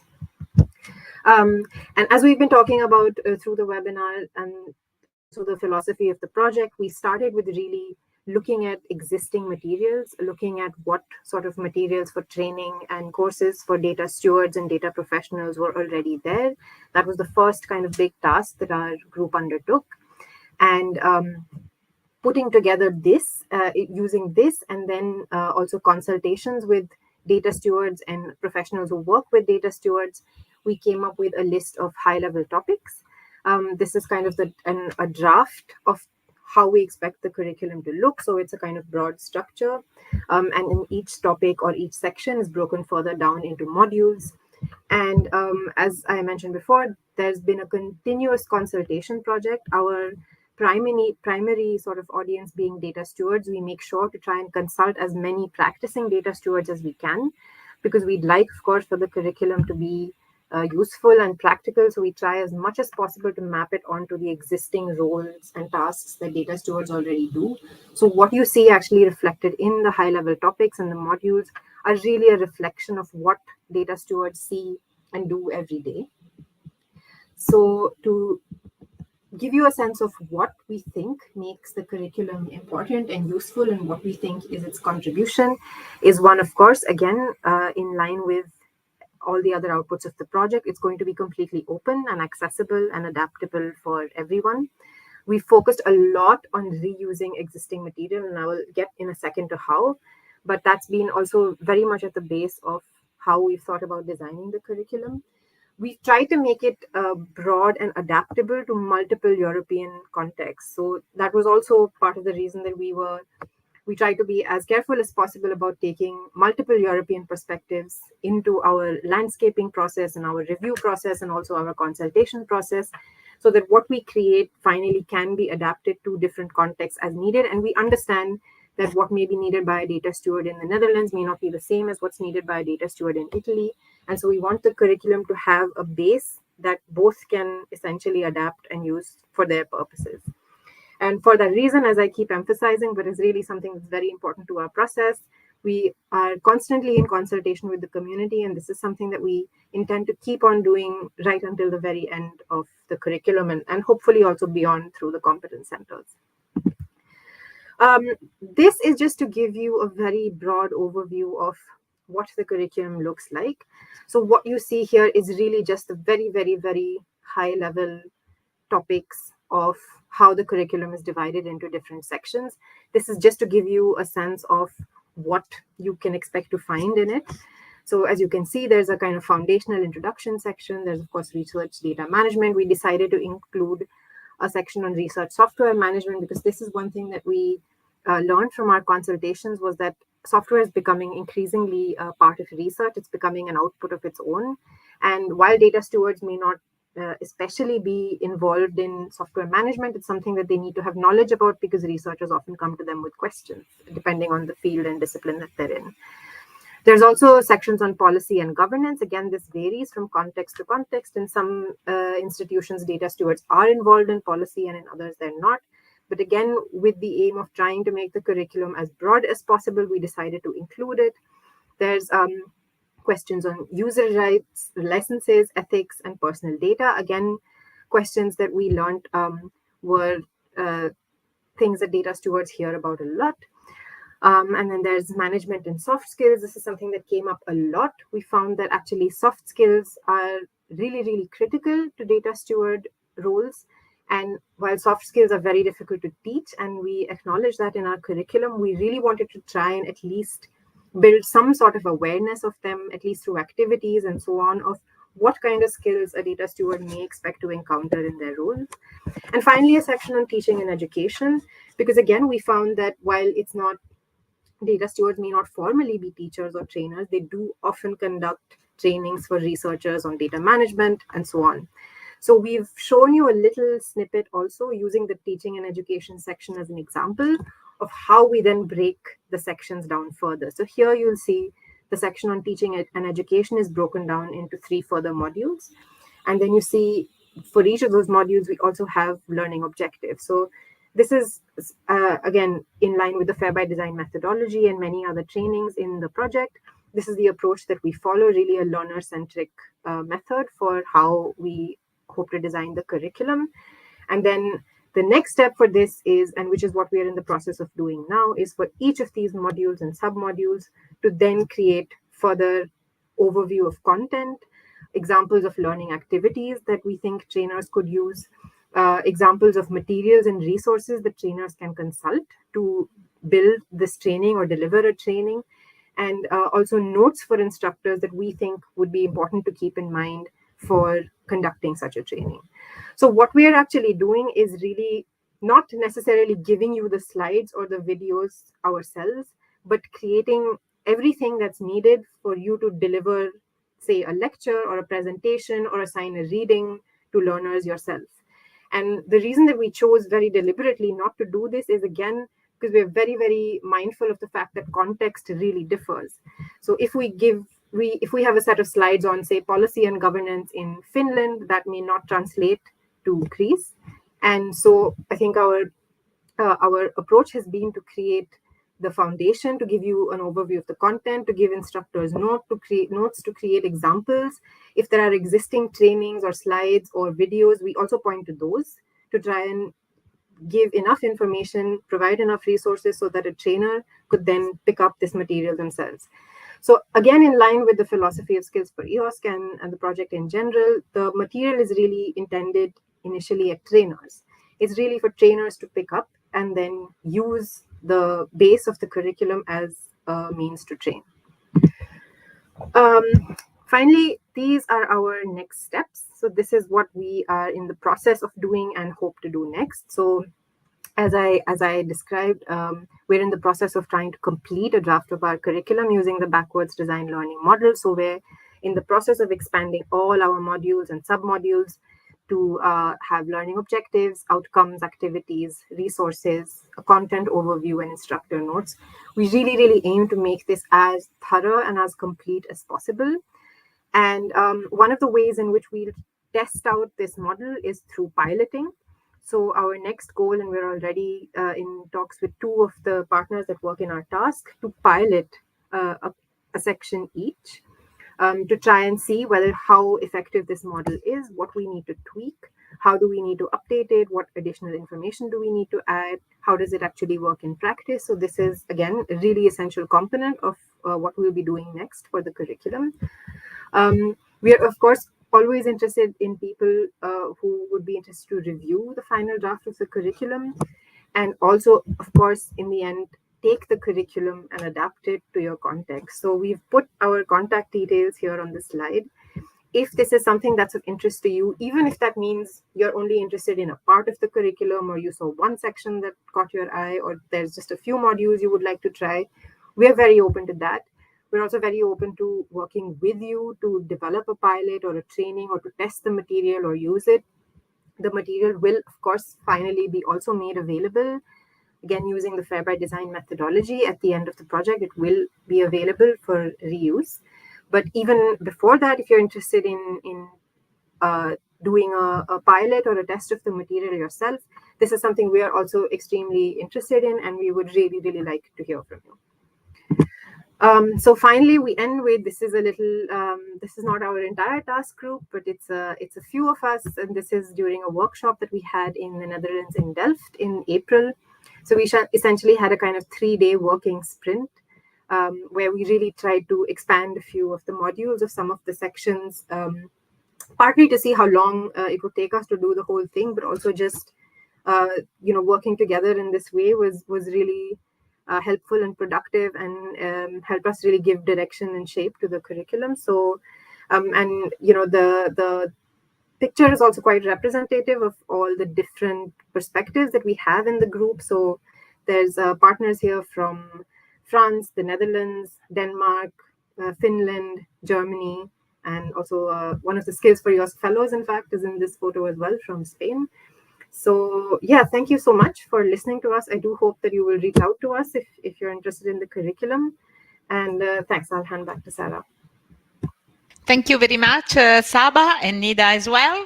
So yes, please keep in contact with them and take also the opportunity to use our WooClub platform. If you have any questions, any issues, curiosity to ask them, use the code CCS launch to address now questions to Saba and Nida. So now it's my pleasure to introduce our second competence center champion. He's the competence centers from France, and Gilles Mathieu will present you and introduce the competence center Research Data Go. Thank you, Mathieu. Hello, I hope you can hear me well. I'm very glad to be here and to present you the French Competence Center, which is quite new since we integrated the network in February. And this Competence Center is actually supported by Research Data Group, which I'm going to present you now, is a complete national ecosystem for sharing and opening research data. So let's start by the beginning. Where does it start and when did it start? It started by an ambition, a national ambition, which comes back to almost, 8 years now and a bit before. Ambition to open up all research products and methods. And it's an ambition which is set in the law, which is the law coming out in 2016 in France, which is called the Loi pour une République numérique, law for a digital republic, which sets that all research products and methods should be open, as open as possible. It's something that's been reiterated in national open science plans in 2018 and 2021. And has led to the creation of a global ecosystem in the order to have a more cumulative, robust, and reproducible science, which is, of course, transparent and accessible to all. So that's very high-level goals and aims. How did we translate that into reality? Well, the aims were to provide a solution to every researchers and research team in France, so not leave anyone with no solution to open or share the data, with the ambition also to make support a central element of the system. It came from the recognition that no technical solution is sufficient alone, and we, of course, need to make a accompaniment support center. Then the idea was, of course, to recognize and federate what was existing before, because in terms of open science, there were some institutions in France and some research infrastructure that already had long-standing experience and expertise in providing support. So the resulting ecosystem is, as shown in the slide now, is based on two main axes, which are first, a technical sovereign solution for depositing, publishing, reporting data. It's basically a data repository which is operated at national level. And this is coupled with a network of support services close to the research communities. So it's really important that this support is such a central place in this ecosystem.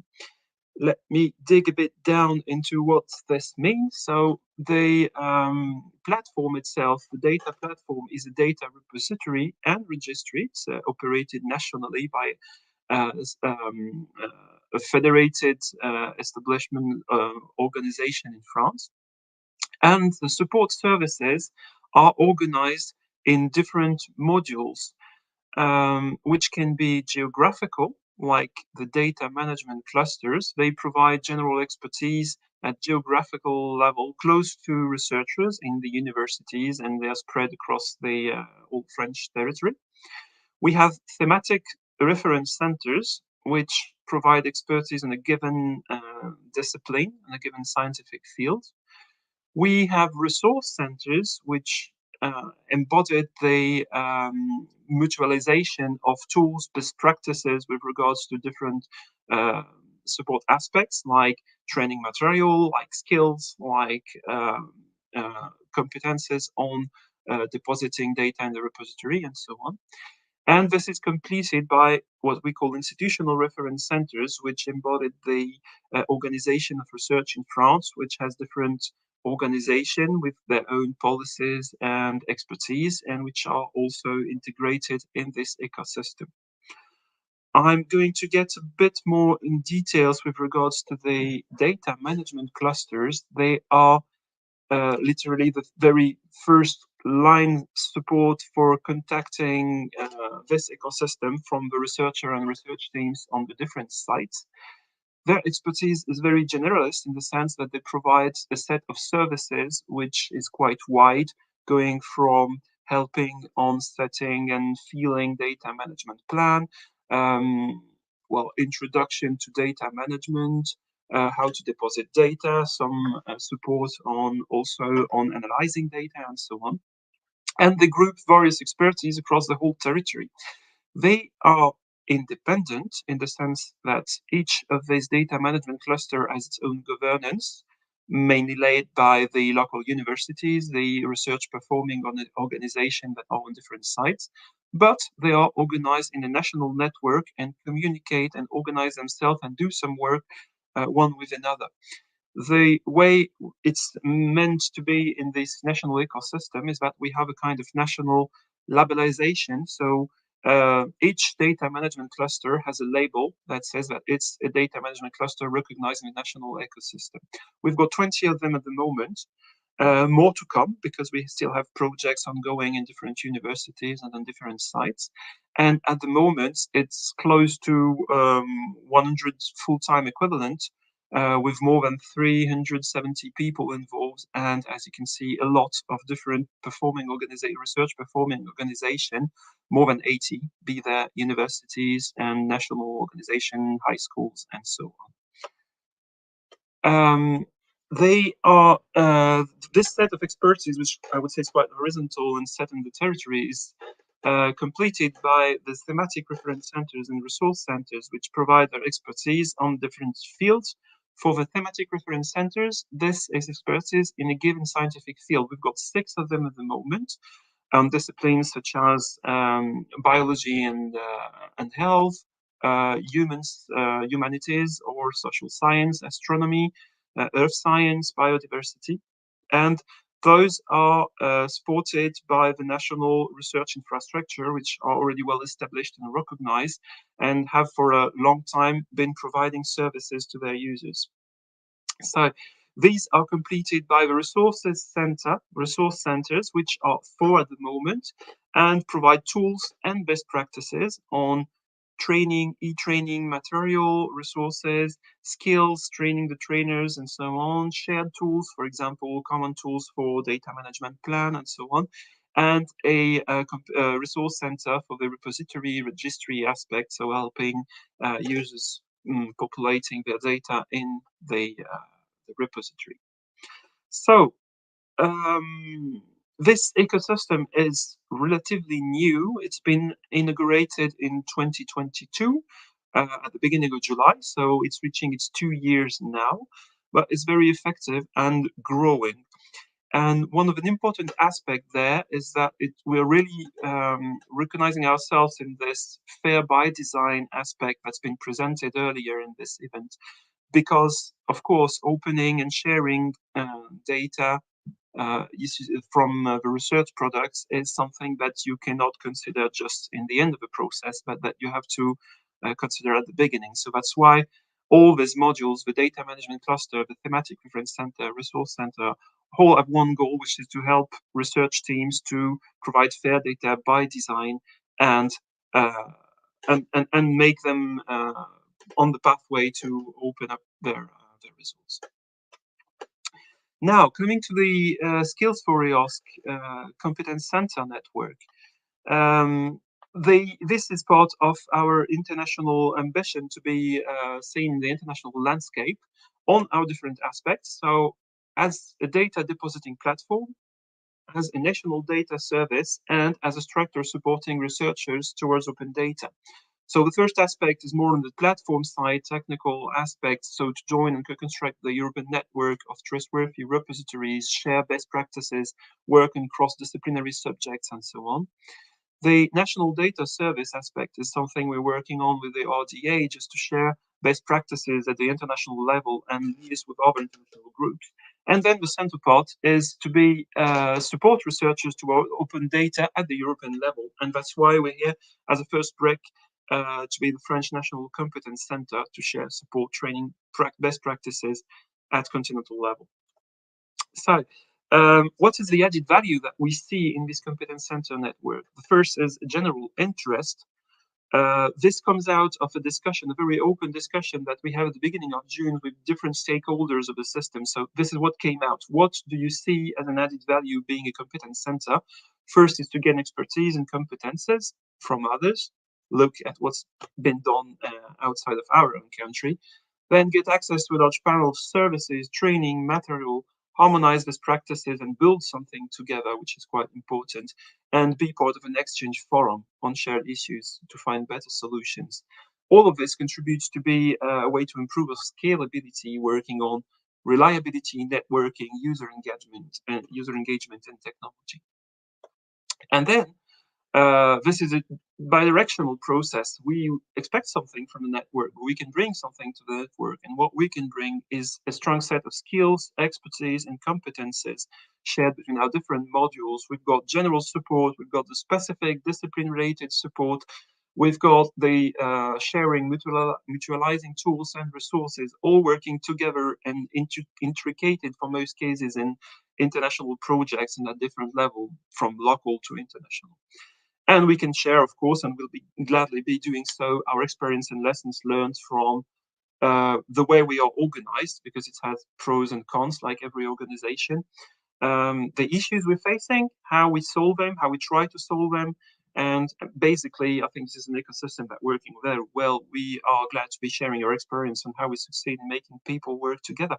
So very looking forward to be part of this competence center network. And here's my talk. Thank you very much.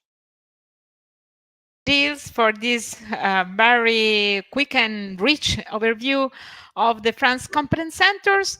So for all the audience, please keep book up for any questions that you want to address to Jill. And let's go to the other presentation. It's about an important outcome of the Skills4EOSC project. It's about activities that we are conducting to supporting policymaker and honest broker. So I give the floor to Betty Evangeliou from GRNet. She is the work package leader of this activity. So thank you, Betty. Thank you very much, Sarah. Hello, everyone. My name is Betty Evangeliou. I'm a project manager at GRNet, the National Infrastructures for Research and Technology in Greece. And here I am to present and show you how Skills4EOSC is supporting policymakers and honest brokers. So first of all, our goal in Skills4EOSC regarding policymaking is to support and promote capacity building on open science and evidence-informed decision-making. And the best way to do this is to provide tailored trainings for trainers and interactive webinars that will be take place this fall, as already mentioned before, and of course access to additional resources and tools for these specific profiles. So the professional profiles that we are targeting with these courses are the ones from policymakers. We have two types of policymakers that we are addressing. The policymakers that are using open data and open science and research data in order to ensure evidence-informed decision-making, but also policymakers that are supporting and facilitating open science and foster the development of policies regarding open science. Of course, we also have civil servants in decision-making that are using research data and open data related to policy. And of course, the honest brokers, which are the vital link between the researchers and the policymakers in the development of the different policies. So in order to start designing the curriculum for these specific profiles, the first thing we should do was to identify the minimum viable skill sets for these profiles. So here we have an indicative list of the main competencies and skills that these profiles should have. So, for example, for the policymakers, of course, it is important to acquire knowledge of open science and its practices, about FAIR principles, some strategies and frameworks and course of actions to foster and enhance open science, mobilize human and financial resources and key enablers, identify the relevance of open science practices to the policy context of scientific research between evidence and policy context, policy monitoring and evaluation, intellectual property rights and non-personal data management, and ethical principles, frameworks, and codes of conduct, legal issues related to personal data governance, and data use agreements. For the civil servants, it is important for sure to have good understanding of open science principles and practices, open data, open research, and open access, support the development of policies and guidelines that promote open science. They need to have also a solid understanding of open science research ethics, being familiar with technology and tools used to support open science practices, managing projects related to open science, evaluate the impact of open science practices, recommendations for future improvement, and again, good understanding of personal and non-personal data management, including data storing, analysis, and sharing according to the FAIR and open science principles and regulatory frameworks. And for the honest broker, it's important to be familiar with policy-making practices and procedures, understand open and ethical responsible research principles, manage considerable amount of information related to open science practices, searching, retrieving, appraising, and synthesizing evidence, develop and maintain network of researchers, policymakers, and other stakeholders, and support co-creation activities, and evaluate research findings and identify potential conflicts of interest, while tailoring resources to local needs and assessing the context of implementation. These are some main competencies. Of course, we have also some soft skills that we need also to cover. These are included in some outcomes of the project about the minimum viable skills. You can find the entire list there. So in order to design and develop the training content, we use the FAIR by design methodology, as mentioned before, in order the development of the curricula. So for these profiles, we designed and developed 20 main modules that are divided into different sub-modules and relevant topics. And they follow slightly different learning paths, covering the essential competencies and identified soft skills for these three profiles. Of course, besides the interactive webinars that I mentioned before, we also provide self-paced courses through the Skills4EOSC learning platform that will be accompanied with instructor notes and related material for reuse, and of course some support in activities and assessments so that the trainers can use them as well during the training in the different end user communities. And of course, we will also provide Skills4EOSC accreditation per course.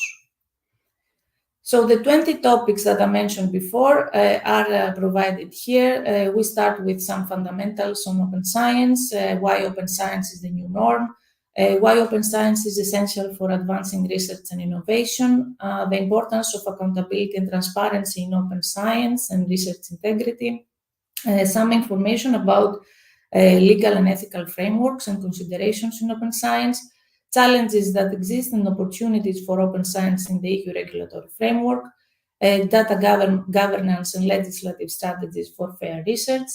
Then we continue with the benefits of open science in society, the societal and economic impact of open science versus closed science, why it is important to invest in open science, and of course, how to promote capacity building and training programs in open science. Then we touch the topic of open science and its stakeholders, and open science and evidence-informed decision-making, along with the stakeholders that are involved in decision-making. Then we move on with open science and artificial intelligence, some outputs and tools regarding evidence-informed decision-making. And of course, very important part is the collaboration and communication strategies for the different stakeholders that are involved in policy making. And finally, we also have a section about policy making in open science, so how to prepare and create policies for open science, how open science policies support open science practices, what is the role of policymakers in supporting open science practices, how to implement open science policies and open science workflows, and finally, how to monitor and evaluate open science policies. So this was the curriculum for the training of the trainers that we are going to provide this fall.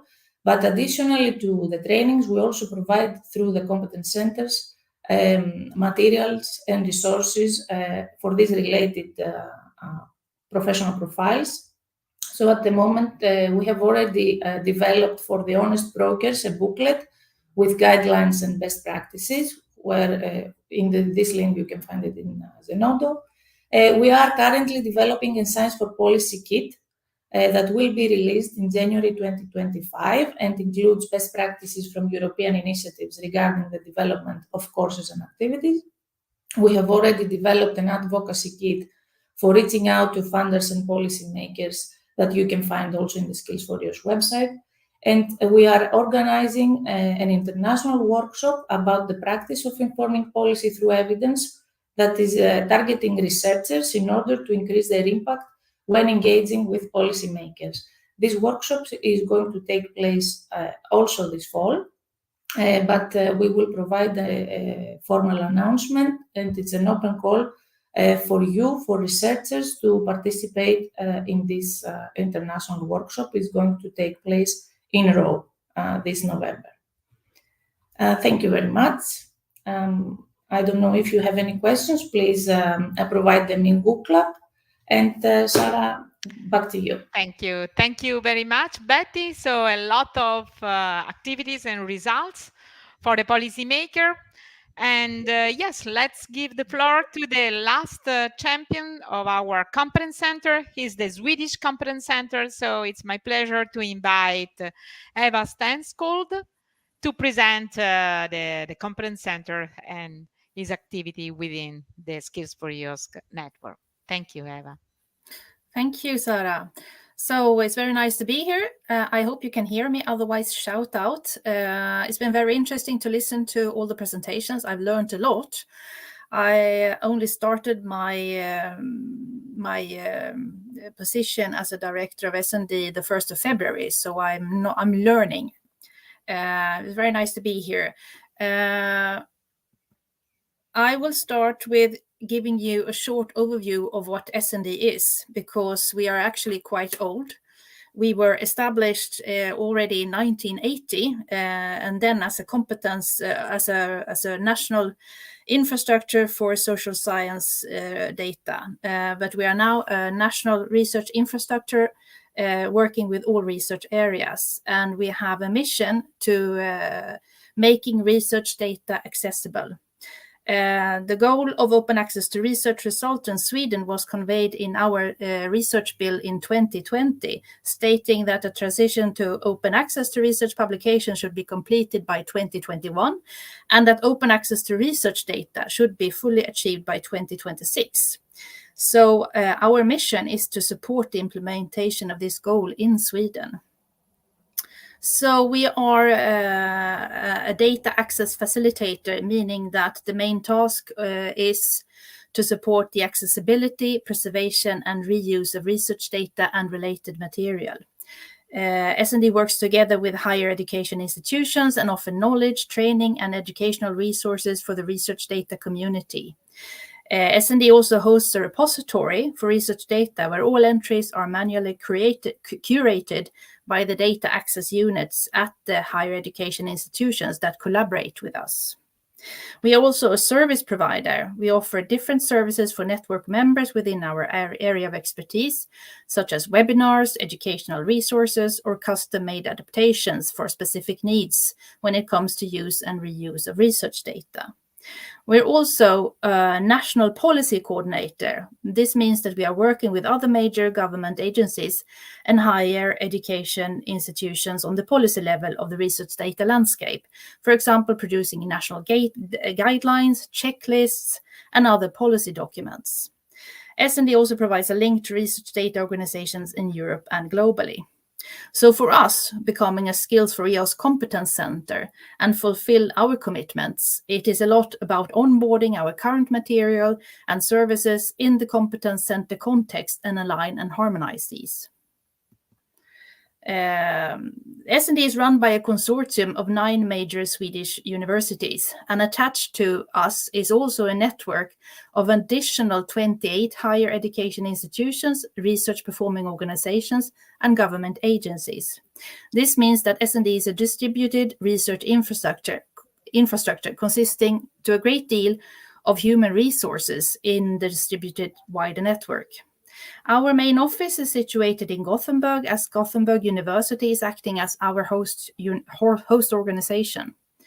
So each member of the S&D network has a dedicated group of staff, a data access unit, as we call it, that acts as first-line support for data management related issues. The S&D consortia contribute to the infrastructure with in-kind contribution in form of domain specialists, national experts on different domains, and so-called flagships projects focused on research data development that will lead to national benefit. So the S&D network, in a way, assures that every researcher, no matter where he or she is situated, gets access to the same quality-assured system of research data support and services. We have a lot of international collaborations and is an active partner in many projects in order to create a global research data infrastructure. Here you can see some of our major partnerships. We are also preparing to contribute to the testbed of potential EOSC nodes in the ongoing build-up phase of the EOSC Federation. We are also currently working towards creating a new national portal for Swedish research data called researchdata.se. Here you can see how it will look when completed. It will display research data from our own catalog, and it will also harvest data from several research infrastructure partners. The launch of the portal is scheduled for early 2025, and more partners will be onboarding after the launch. The goal of the portal is to make it easier for future and current researchers to find, share, and reuse research data in one spot. In addition to the search and data sharing functionality of research data, the portal will also focus on training materials for researchers, including pages on data management, legal aspects of research data, and more. The new portal will also have a calendar of events, not limited to events organized by us, but by everyone. This will be a sort of a one-stop shop for research data. That is our vision. So a few words on our desired outcomes and the status of S&D Competence Centre now and in the near future. Within open science, our main focus is on research data, and our stakeholders are mainly researchers and research support staff. This means we currently focus more on research data management, metadata, and data publishing. With a new portal that will be launched next year, we are well prepared within these areas, but also for focusing on building up a joint collection of training materials together with the S&D network using the Fair by Design model. This means more focus on such areas such as open science more generally and broadly, greater overview of the open science landscape, outreach to a broader stakeholder groups than we currently have, and focus by Fair by Design methodologies in all our learning and outreach materials. For us, it will be important to establish an overview of the broader open science landscape and to collaborate with actors in these areas. And when doing this, also reaching out to relevant policymakers and funding bodies. And this is, in short, our vision way forward in establishing the S&D Competence Centre. Thank you. Over to you, Sarah. Thank you very much, Eva. Thank you. So now it's the time to go to a collective discussion. Here I have my colleague, and thanks to the Skills4EOSC, we are continuous working together, and all the presenter of this second session. So yes, thank you very much, let's give the floor to some questions. I can read it here. Okay, so Yeah. So the first question is about where we can check the way to be considered as an EOSC competence center. So the first step is to check in the competence center charter. Then I can say that we are setting up a specific section on the website that will present a kind of easy step guidelines for the competence center who wants to adhere to the network. And so, yes, it will be very soon available on the website. And of course, you can be in contact with us. And so here I see if we want to create a competence center in a specific area like bioimaging, for example, what should be the best way to accomplish this? So in these guidelines that we are defining, you will find the easy step to form your competence centers. What I can say here is that it is important to look for the competencies within your network, and then to be in contact with us so we can present the outcomes that you had also the flavor today in this presentation, and how to participate in the Train of Trainers program. So here we have a question from Jill. Do the clusters support only their own institution or other institution in the area? So Jill, maybe you can answer this. Yes. Most of the cluster have many partners, and most of them support all the users in the geographical defined area. Although this is not very completely true, specifically in some areas like the metropolitan areas like Paris, Lyon, big cities where you have many partners and they have different clusters that support different partners. The objective there is that the clusters will support in the end, obviously, all users, whatever the institution. But since it's still an ongoing process in the building, it's going there, but we're not entirely there. So it's a mix at the moment. Thank you. Thank you very much. Another question for you, Gilles. France has set up thematic competence centers. How did they build this? If it would be possible to scale up to Europe? Yes. So this is an application of one of the principles as presented in the presentation that we build up on what was already there. And France was structured through a wide scope of research infrastructures, recognized research infrastructures in different aspects. Some of them were on discipline fields and thematic areas, and some of them were already providing a wide range of services with regard to open data and open science. And when Recherche Data Gouv was built up, the idea was to interact as much as possible with what was already there. And that's why we have 6 of them at the moment. They are the 6 research infrastructure in France that already provided a very well organized set of services for users with regard to open science. The landscape can grow, and we are currently in the process of looking around if there are other research infrastructures that could join this network. But the main question of how do we build this is that we relied on what was already existing, and this is a very important thing, not to reinvent the wheel there. So we don't target exhaustivity as opposed to data management cluster where we want to cover the whole territory. We don't have the aim of covering the whole scientific territory in terms of competence center, support center there, because it's more relying on what's already there and making sure that people can communicate. As for to scale up to Europe, most of them already have links to Europe. The French Bioinformatics Institute, IFP, is a French node for Elixir, for example. Dataterra, which relies on earth science, has link at international level. So each of its thematic reference center has international links. So yes, if we want to scale up to the European level, that would be a good idea to try and synchronize. And I hope the competence center network can help with that. Thank you. Thank you very much, Jill. Very clear. So I have another question. The question is about, I have a feeling that the Skills4EOSC and EOSC is very much centered on data. What about the other elements of open science?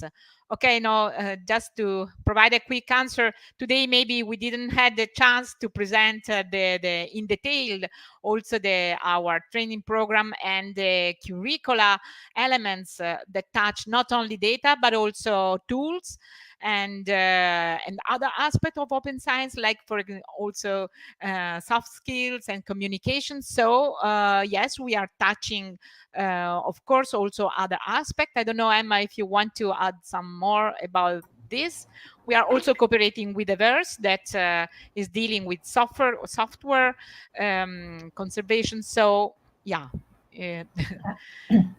I think, yes, Sarah, this, I have to say, also depends on the specific role that we target during our training.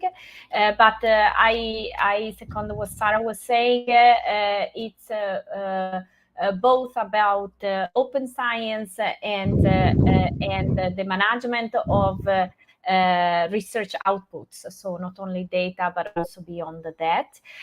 One thing that I think is also important to note, and we have seen this in the presentation that Betty gave, is that we also target the governance level of both research performing and funding organization, and beyond that, so the political level. And this is also very important, and it's also a matter of defining the right key messages in the correct way for the audience that we have. So it's this is the exercise that we are making in defining trainings. Thank you, Emma. And yeah, we have another question about Helen Claire. Could all speakers outline how their competence centers are funded and how their plans for the long-term sustainability? So yes, I mean, the Skills4EOSC project, we have a task on this. So we are investigating different sustainability models for our competence centers. But in the meanwhile, maybe Gilles, if you want to say something about the France competence centers, and then also. Yep. Very quickly, this is, since the ecosystem is quite new, this is currently national funding by the ministry, which has been set up for a kind of a setup project duration. And our strategy now is to build something in the long term by bringing together all the partners of the ecosystem and being recognized as a research infrastructure by ourselves, and then gets a pluriannual budget on this. So we are very looking forward to getting in the long-term sustainability aspect. Thank you, Jill. Eva, do you want to say something about the Swedish Competence Center? Yes, I can do that very briefly. We have existed since 1980, so I think that we are a long-term sustainable organization. But we are currently in a funding scheme with funding from the Swedish Research Council and from our host university, with in-kind contribution from our consortia. So we have funding for 4 to 6 years at a time, but that is also a long-term sustainable system in that, even if we have funding streams in portions, so to say. Yeah, thank you very much. And then for the Italian ECDI, Valentina, if you want to say a few words. Yes, so the ICDI forum is mainly based on a memorandum of understanding between the different participating institutions and universities, and they collaborate with in-kind contribution to the competence center. I think that long-term sustainability is an issue that we are currently considering both within the Skills4EOSC project and at a national level, where there has been the appointment of a working group of people now working on devising a strategy for the long-term sustainability of the competence center. and also other initiatives supporting open science and research data management at the national level. I don't know if Emma has anything to add on top of this. Yes, thank you, Valentina.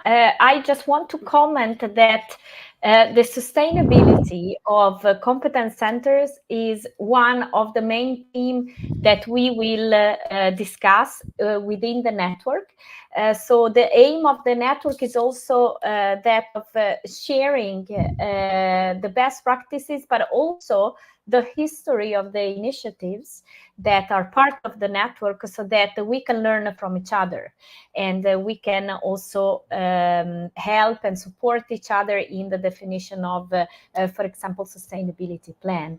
So for those that are a bit behind, it is very, very important to be supported by those initiatives like the Swedish competence centers that have been there for many years before us.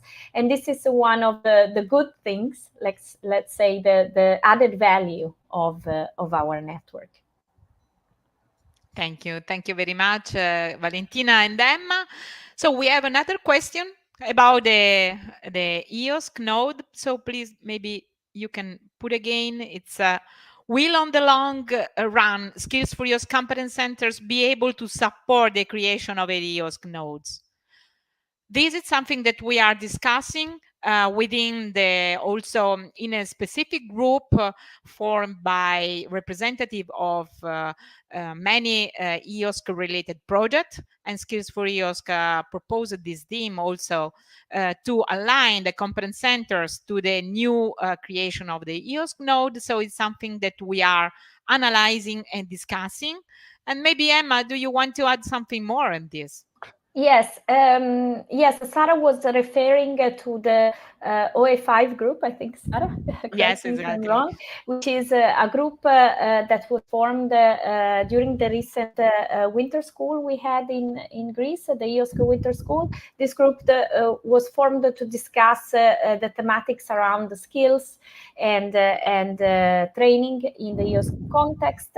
And the discussion there, of course, led us to push for competence centers to be a key actor in the EOSC nodes context. I have to say that this discussion is very live now, that we are drafting the EOSC